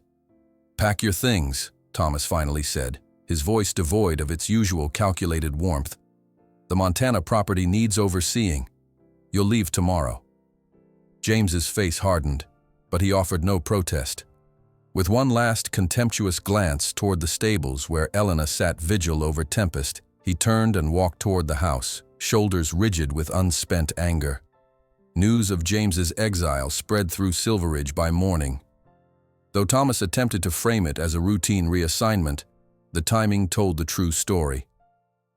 Rick ensured the full details reached the right ears, how James had deliberately endangered Elena and the horses, how his jealousy had nearly resulted in tragedy. Elena was oblivious to these developments, her world temporarily narrowed to Tempest's recovery. She slept on a cot beside his stall for 3 nights, waking at each sound the Mustang made, monitoring his temperature, ensuring his wound remained clean. "The stitches are holding well," Sarah remarked on the 4th morning, gently examining the long gash on Tempest's flank. "His body is fighting off infection exactly as it should." Elena nodded, exhaustion evident in the shadows beneath her eyes. "He saved my life." Sarah straightened, studying Elena with professional concern. "And now you need to take care of yourself. You're no good to him, or any of these animals, if you collapse." That afternoon, Elena finally returned to the trailer she shared with her father. Miguel was waiting, his weathered face drawn with worry. He'd heard fragments of what happened, embellished by ranch gossip, but needed to hear the truth from his daughter. "They say the wild horse fought another to protect you," he said as Elena sank onto their worn sofa. "That the boss's son wanted you hurt." Elena nodded wearily. "James set me up. He knew that Arabian was dangerous, withheld information that would have helped me prepare." She closed her eyes, the scene replaying vividly. When the fence broke Tempest, he just knew. He put himself between me and danger without hesitation. Miguel was silent for a long moment, then asked the question that had been troubling him since he'd first heard the story. "Why would this rich boy want to harm you, mija?" "Because I succeeded where he failed," Elena answered simply. "Because the horses respond to me in ways they never did to him. Because his father sees value in my work." The conversation shifted something fundamental between father and daughter.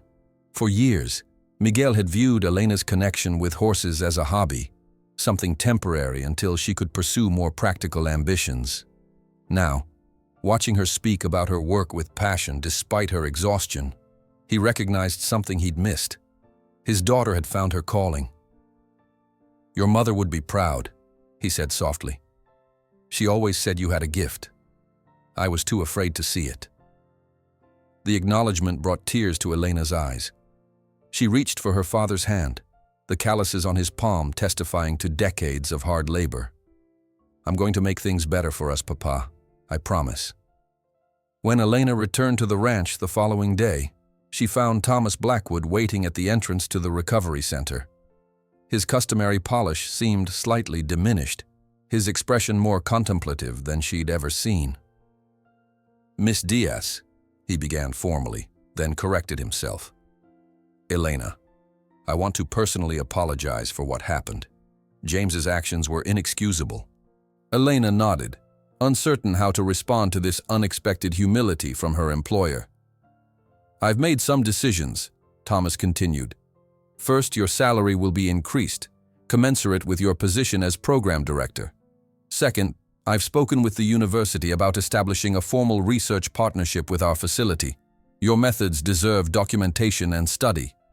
The offer was generous, more than generous, yet Elena sensed something calculated beneath the apparent contrition. Thomas Blackwood never made decisions based solely on moral considerations. "Why now?" she asked directly. Thomas's expression shifted, revealing a flash of the businessman beneath the facade. "Let's be honest. What my son did was reprehensible, but it's also potentially actionable. A workplace safety violation at minimum. Perhaps something more serious." He straightened his custom jacket. "I prefer we move forward cooperatively." The transparent self-interest was almost refreshing. Elena appreciated knowing exactly where she stood. "I have no interest in legal action, Mr. Blackwood, but I do want something. Name it. A formal employment contract for my father, legal documentation included." Thomas raised an eyebrow, then nodded. "Consider it done. Miguel is a hard worker. We could use him as maintenance supervisor." In the weeks that followed, the recovery center took on new dimensions. Elena's increased authority allowed her to implement changes she'd previously only imagined. Specialized equipment for physical therapy, expanded paddocks designed for horses at different stages of rehabilitation, a formal assessment protocol for new arrivals. Tempest's recovery proceeded steadily, his wound healing cleanly despite its severity. The Mustang's protective instinct toward Elena had deepened their connection, transforming it into something that observers described as almost telepathic. They moved together in the round pen with such synchronicity that it appeared choreographed, each responding to the other's subtlest signals. Meanwhile, word of the Arabian incident spread through Wyoming's equestrian community. What might have damaged the program's reputation instead enhanced it. The story of how Elena had maintained her composure in a crisis, how the once dangerous Mustang had become a protective partner, took on almost mythical qualities in retelling. Veterinarians began referring their most challenging cases. Owners who had previously dismissed Elena's methods as unproven now arrived with horses that traditional training had failed. Ranch hands who once snickered about horse therapy watched in silence as former lost causes transformed under her care. One crisp fall morning, Elena arrived to find an unusual visitor waiting at the recovery center, a silver-haired man in a wheelchair, accompanied by a woman who introduced herself as Dr. Rachel Winters, a psychologist specializing in trauma. "I've been following your work with traumatized horses," Dr. Winters explained. "Colonel Bennett here works with veterans suffering from PTSD. We're interested in exploring whether your methods might have applications for human trauma recovery." Elena led them through the facility, explaining her approach while trying to contain her surprise at this unexpected interest. Colonel Bennett remained mostly silent until they reached Tempest's paddock. "You said this one was considered dangerous when he arrived?" he asked, studying the Mustang with experienced eyes. "Violent," Elena confirmed. "He'd injured several handlers. Traditional methods had failed completely." Bennett nodded thoughtfully. "Reminds me of some of my soldiers. Society labels them dangerous when they're really just wounded, operating from survival instincts that once kept them alive." The parallel struck Elena forcefully. That's exactly it. Tempest wasn't aggressive because of his nature. He was responding to a world that had only shown him cruelty. He needed someone to recognize the fear beneath his aggression. "Just like humans," Dr. Winters commented. "Would you consider allowing some of our veterans to observe your work? Perhaps eventually interact with the calmer horses?" The request led to another evolution of the recovery center. Within a month, a small pilot program brought 5 veterans to Silveridge each week. They began simply by observing, then gradually participating in the care routines Elena established. The parallels between their experiences and the horses became increasingly apparent. Hypervigilance, startled responses, difficulty distinguishing between genuine threats and harmless stimuli. Horses live in the present, Elena explained to the group during their third session. They don't ruminate about the past or worry about the future. That's what makes them such powerful teachers for those of us who get trapped in traumatic memories. A former Marine named David, who had barely spoken during previous sessions, asked unexpectedly, "How did you learn to do this? Was it something you studied?" Elena hesitated, then decided on honesty. "I lost my mother when I was 9. Afterwards, I stopped speaking for almost a year. Animals became my safe space. They didn't demand words, didn't need explanations. They just accepted presence." She gestured toward Tempest, grazing peacefully nearby. When you've experienced your own kind of brokenness, you recognize it in others. The simple truth resonated deeply. Several veterans nodded in silent understanding, the shared recognition creating a connection that formal therapy had failed to establish. As autumn deepened toward winter, Elena received another surprise, a letter bearing the official seal of the University of Wyoming. She opened it while sitting on the fence of Tempest's paddock, the Mustang grazing nearby. "Dear Ms. Diaz," she read aloud, Tempest's ears flicking toward her voice. "We are pleased to offer you a full scholarship in our Animal Behavior and Veterinary Medicine program." The letter detailed an unprecedented arrangement. The university had created a specialized track that would allow Elena to continue her work at Silveridge while completing her degree, with her recovery program serving as her practical field work. That evening, Elena shared the news with her father over dinner in their trailer, which now bore small improvements: a new heating system, better insulation, small comforts that their improved circumstances allowed. "This is everything you've worked for," Miguel said, pride evident in his voice. "Your mother always said education was the key." "It means I'll be even busier," Elena cautioned. "Classes, assignments, plus all my work at the ranch." Miguel smiled, the expression transforming his weathered face. "You've never been afraid of hard work, mija. That's the Diaz in you." As Elena prepared for bed that night, another letter caught her attention, this one handwritten, delivered personally by Rick earlier that day. It was from a mother whose nonverbal daughter had visited the ranch the previous week as part of a school group for children with special needs. "My Sophia hasn't spoken since the accident 2 years ago," the letter read. "Yesterday, after meeting your black horse, she whispered, 'soft,' when I tucked her in. One word may seem small to others, but to us, it's everything. What medicines and therapies couldn't accomplish in 2 years, your horse managed in 20 minutes. The next day, Elena brought the letter to Tempest's paddock. The Mustang approached as she sat on the ground, gently nudging her shoulder in greeting. "You're changing lives beyond your own," she told him softly, stroking his gleaming neck. "We both are." As winter settled over Wyoming, bringing shorter days and crystalline cold, Elena faced her new reality, dividing time between university classes, the expanding recovery program, and the therapeutic sessions that now included both veterans and children.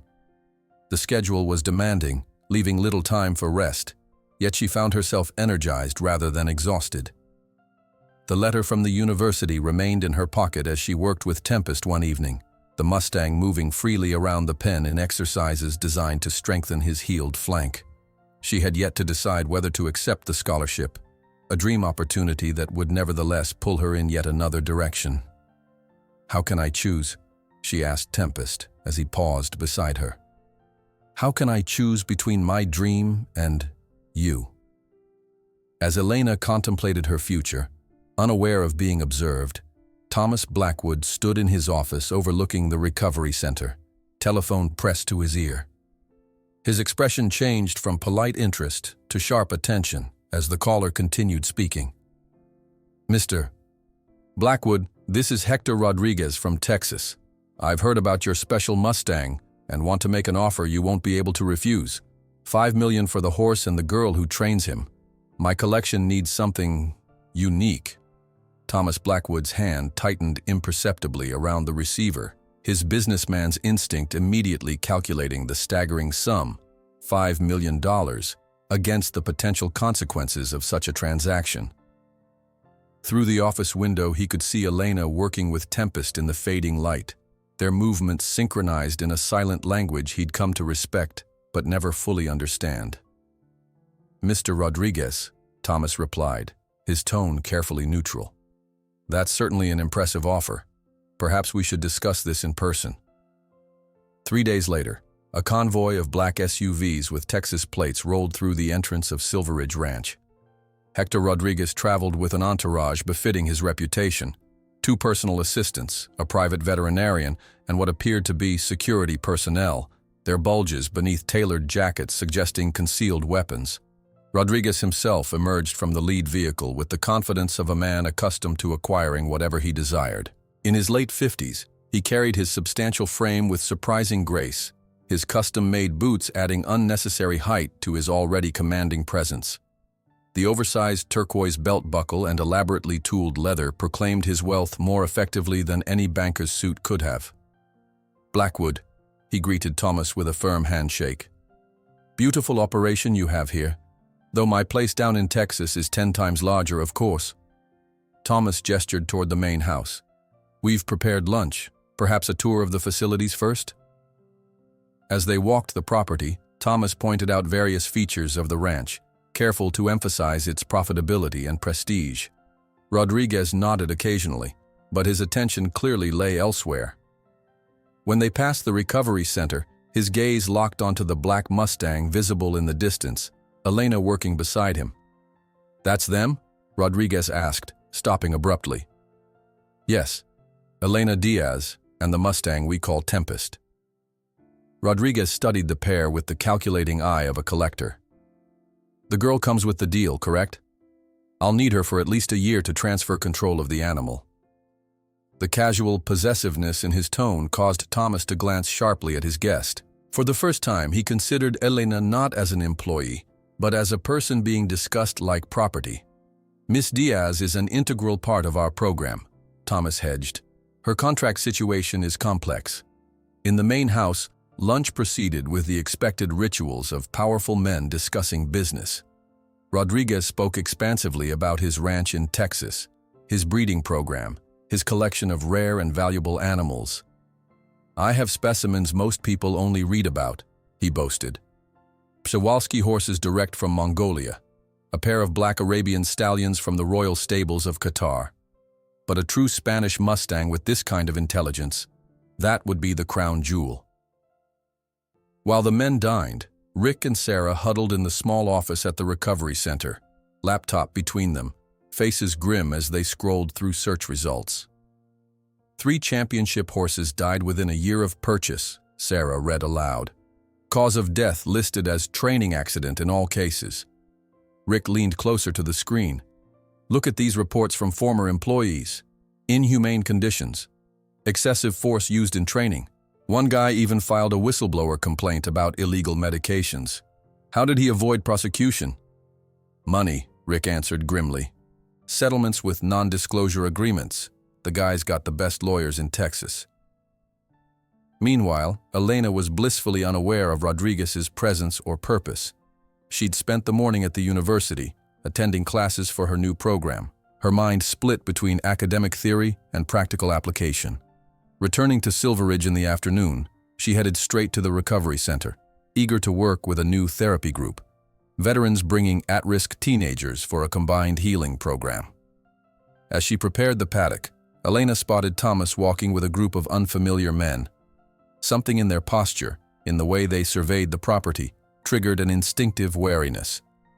Tempest, grazing nearby, raised his head and fixed his attention on the approaching group, his body language shifting subtly from relaxation to alertness. "Miss Diaz," Thomas called as they approached, "I'd like you to meet Mr. Rodriguez from Texas. He's interested in our recovery program." Elena wiped her hands on her jeans before offering one to Rodriguez, immediately noting his assessing gaze, not meeting her eyes but examining her as one might evaluate a tool or piece of equipment. "A pleasure," Rodriguez said with a smile that never reached his eyes. I've heard remarkable things about your work with this animal.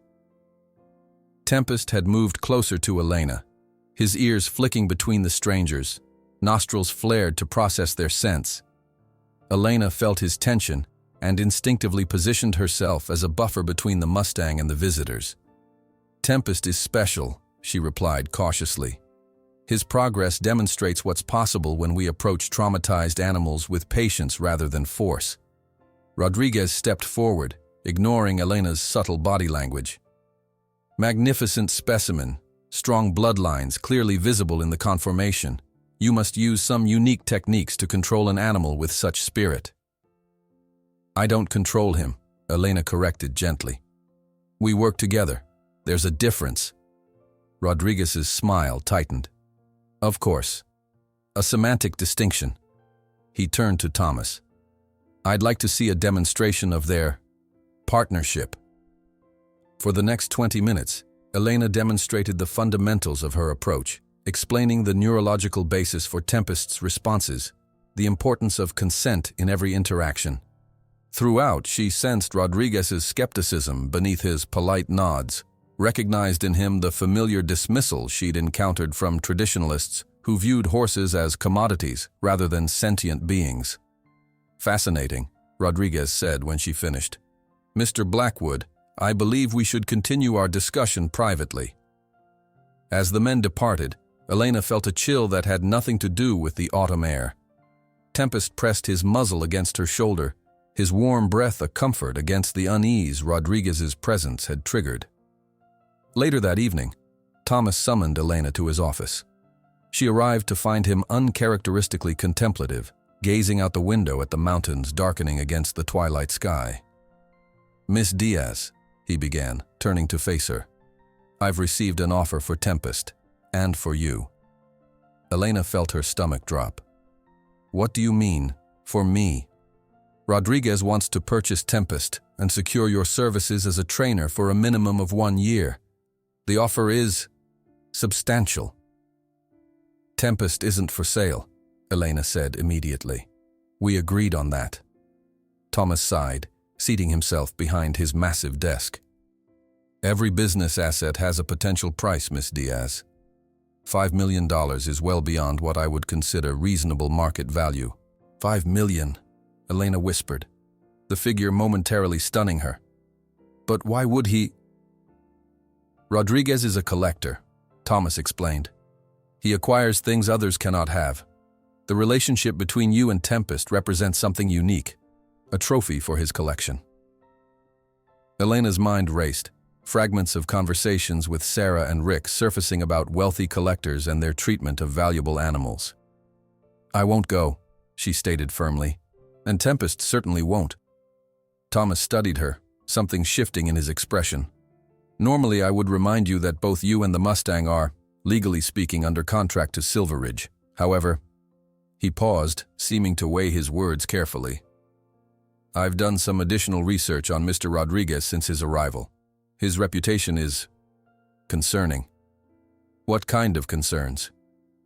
Animal welfare issues, high mortality rates among his most valuable acquisitions, former employees with troubling stories. Thomas stood, returning to the window. I never thought I'd say this, Miss Diaz, but I'm advising you to reject his offer. Elena stared at Thomas, momentarily speechless at this unexpected alliance. Rodriguez won't take rejection well, Thomas continued. He's accustomed to getting what he wants. But I believe the potential damage to Silveridge's reputation outweighs even his extraordinary offer. The following morning, Sarah Jenkins, the local journalist who had covered the Recovery Center's development, visited Elena during a training session. Her interest seemed casual, but Elena recognized the focused attention of a reporter sensing a story. I've been following Silveridge's transformation, Sarah explained, notebook in hand. From traditional breaking methods to this revolutionary approach. Now I hear Hector Rodriguez is interested in your program? Elena hesitated, uncertain how much to reveal. Mr. Rodriguez visited yesterday. He expressed interest in our methods. Sarah's expression sharpened. Just interest? Not acquisition? When Elena didn't immediately respond, Sarah continued more quietly.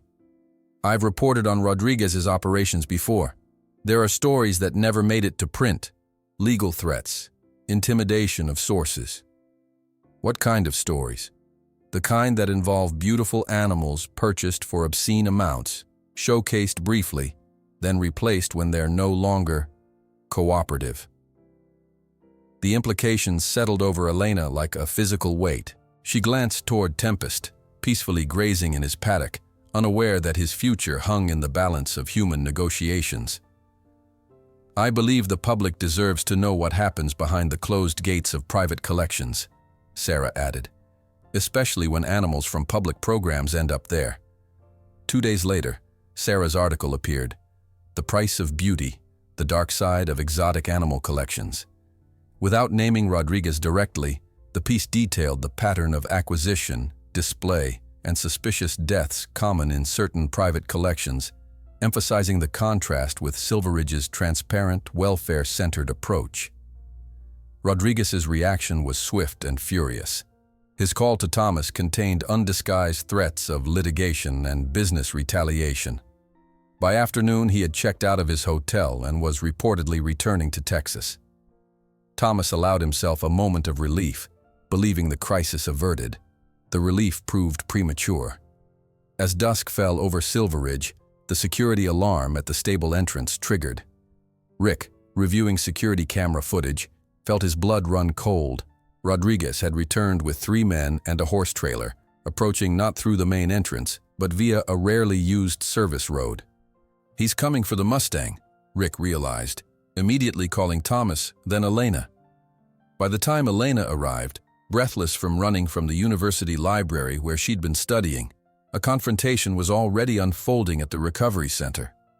Rodriguez stood flanked by men who looked more like enforcers than handlers. A horse trailer backed up to the nearest paddock entrance. This horse is not for sale, Thomas was saying, his usual smooth diplomacy replaced by uncharacteristic firmness. Rodriguez stepped forward, his affable facade abandoned. I have contracts signed with half the breeders in this state. I can ruin you with one phone call, Blackwood. Maybe so, Thomas acknowledged, but you'll do it without my Mustang. Your Mustang? Rodriguez laughed coldly. Let's be clear, this is business. Everything has a price. You're simply holding out for more.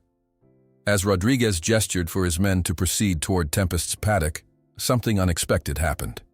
The ranch hands who had been observing the confrontation moved as one, positioning themselves between the paddock and Rodriguez's men. They were joined by veterinary students, therapy program participants, even clients who had brought horses for rehabilitation. What is this? Rodriguez demanded, looking around at the human barrier forming before him. Community, Elena answered simply, stepping forward to stand beside Thomas. People who understand that some things matter more than money. Rodriguez surveyed the assembled group, clearly calculating his options. Physical force would create witnesses, potential legal complications. His carefully cultivated public image would suffer irreparable damage. You're making a serious mistake, he said finally, his voice low with controlled fury. All of you. As Rodriguez and his men departed, the community that had formed so spontaneously remained, the shared act of resistance creating connections that transcended usual social boundaries. Ranch hands spoke with university professors. Therapy clients chatted with veterinarians. The invisible walls between Silveridge's various programs dissolved in the afterglow of unified purpose. Thomas Blackwood stood slightly apart, observing this unexpected fellowship with an expression Elena couldn't quite decipher. When she approached him, he spoke without taking his eyes off the diverse group. In 50 years of business, I learned to calculate the value of everything. Today I learned that some things are so valuable precisely because they cannot be purchased. Thomas's words lingered in the crisp Wyoming air as he turned to survey the recovery center, his gaze settling on the black Mustang who had inadvertently changed the course of his business. 1 year had transformed not just Tempest but the entire Silveridge operation. Where traditional breaking pens once dominated the landscape, a comprehensive rehabilitation facility now sprawled across the eastern acreage, complete with sensory trails, specialized paddocks, and an education center bustling with students and visitors. The morning sun illuminated the new sign at the entrance, Silver Ridge Equine Recovery and Therapy Center, with smaller lettering beneath, founded by Elena Diaz. Elena guided a group of veterinary students through the facility, her confidence evident in her posture and the authoritative tone that had replaced her once hesitant manner. She wore the university's white coat over her work clothes, bridging the worlds of academic research and practical application. The frontal lobe development in horses creates unique neural pathways for fear response, she explained, pointing to a diagram on the classroom wall. Traditional braking methods trigger the amygdala, essentially creating a permanent trauma response that manifests as compliance, but actually represents a state of learned helplessness. A student raised her hand. But how do you address aggression that's already deeply established? By recognizing it's rarely aggression, Elena answered. What we label as aggression is almost always fear or pain expressed in the only way the animal knows how. Our job is to create alternative pathways for expression. From his vantage point near the main office, Thomas observed the session with undisguised pride. When a group of international visitors approached, he gestured toward the classroom. Since implementing Elena's methods, we've tripled our revenue, he informed them. Clients from across the country send their problem horses here. We've expanded into therapeutic programs for veterans, children with special needs, even corporate leadership training. One visitor, a breeder from Germany, appeared skeptical. And this approach works consistently, without traditional discipline? Thomas smiled. More effectively than anything I've seen in 30 years of breeding. I was a skeptic myself until I witnessed the results. The morning progressed with the steady rhythm that had become Silver Ridge's hallmark. In the main training area, veterans with PTSD worked alongside rescue horses, each healing the other through carefully structured interactions. At the sensory trail, children with autism led horses through various textured pathways, developing communication skills that had eluded them in traditional therapy settings. Elena was reviewing treatment plans in her office when a familiar truck pulled into the visitor parking area. She straightened, recognizing the vehicle immediately. James Blackwood stepped out, looking noticeably different from when she'd last seen him. Thinner, his designer clothes replaced by practical ranch wear, his usual swagger absent. He called yesterday, Rick said, appearing in Elena's doorway. Asked if he could visit. Your call if you want to see him. Elena considered this unexpected development. I'll talk to him, outside, by the main paddock. James approached cautiously, his eyes taking in the transformed facility with evident surprise. When he reached Elena, he removed his hat, a gesture of respect she'd never seen from him before. This place has changed, he said simply. So have you, it seems, Elena replied, noting the humility that had replaced his arrogance. James nodded, his gaze dropping to the ground before meeting hers directly. I spent this past year working actual ranch duties in Montana. No management, no privilege, just labor and consequences. He paused, visibly gathering courage. I came to apologize. What I did was unforgivable. Why now? Elena asked, her tone neutral but not unkind. Because I finally understand what I was fighting against. James gestured toward the therapy session visible in the distance. I spent my life believing respect came from fear. You showed a better way, and I hated you for it, because it meant everything I'd built my identity around was wrong. The sincere contrition in his voice surprised Elena. She had expected many things from James Blackwood. Continued resentment, perhaps even renewed sabotage, but not this genuine remorse. Apology accepted, she said finally. Though trust takes longer to rebuild. I know, James acknowledged. I'm not asking for a role here, just a chance to learn, if you're willing to teach. Near the maintenance buildings, Miguel Diaz directed a team of workers installing a new drainage system. His position as maintenance supervisor had transformed him, as surely as Silver Ridge had transformed Elena. He stood straighter, spoke with quiet authority, carried himself with the dignity of a man secure in his place. We need to extend the line another 6 feet, he instructed, consulting the blueprints spread across a portable table. "The spring runoff will flood the lower paddocks otherwise." One of the younger workers nodded respectfully. "Yes, Mr. Diaz. Should we use the reinforced piping on this section?" "Good thinking, Carlos," Miguel affirmed. "Better to over-engineer than repair twice." Thomas approached, observing the operation with approval. "The drainage plan looking good, Miguel." "On schedule and under budget," Miguel reported with quiet pride. "We'll be ready for the spring thaw." Thomas nodded, their relationship now one of mutual respect between professionals rather than employer and disposable worker. "Excellent. Your expertise has been invaluable to our expansion." In the afternoon, Elena conducted a demonstration for a special group, school administrators considering implementing equine therapy in their special education programs. Tempest, now the ambassador of the center, worked alongside her with a synchronicity that still amazed observers. "Notice how Tempest monitors the emotional state of each person," Elena explained, as the Mustang approached a visibly anxious administrator, lowering his head to a non-threatening position. "He's not trained to do this. It's natural equine empathy that traditional braking methods often suppress." The demonstration proceeded flawlessly, Tempest responding to Elena's subtle cues without visible signals. They moved as a unified team, their communication so refined it appeared telepathic to uninitiated observers. "The relationship you've developed is extraordinary," commented Dr. Melissa Chen, a neuroscientist studying interspecies communication. "We'd like to include Silver Ridge in our research on nonverbal communication pathways." "We'd be honored," Elena replied. Though Tempest deserves most of the credit, his intelligence and sensitivity made everything possible. Later that evening, as the facility quieted for the night, a university professor approached Elena as she completed Tempest's evening check.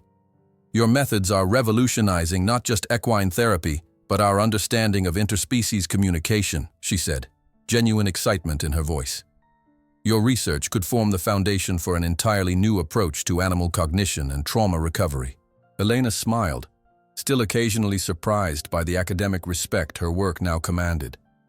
"I had good teachers," she replied, stroking Tempest's neck. "Beginning with this one."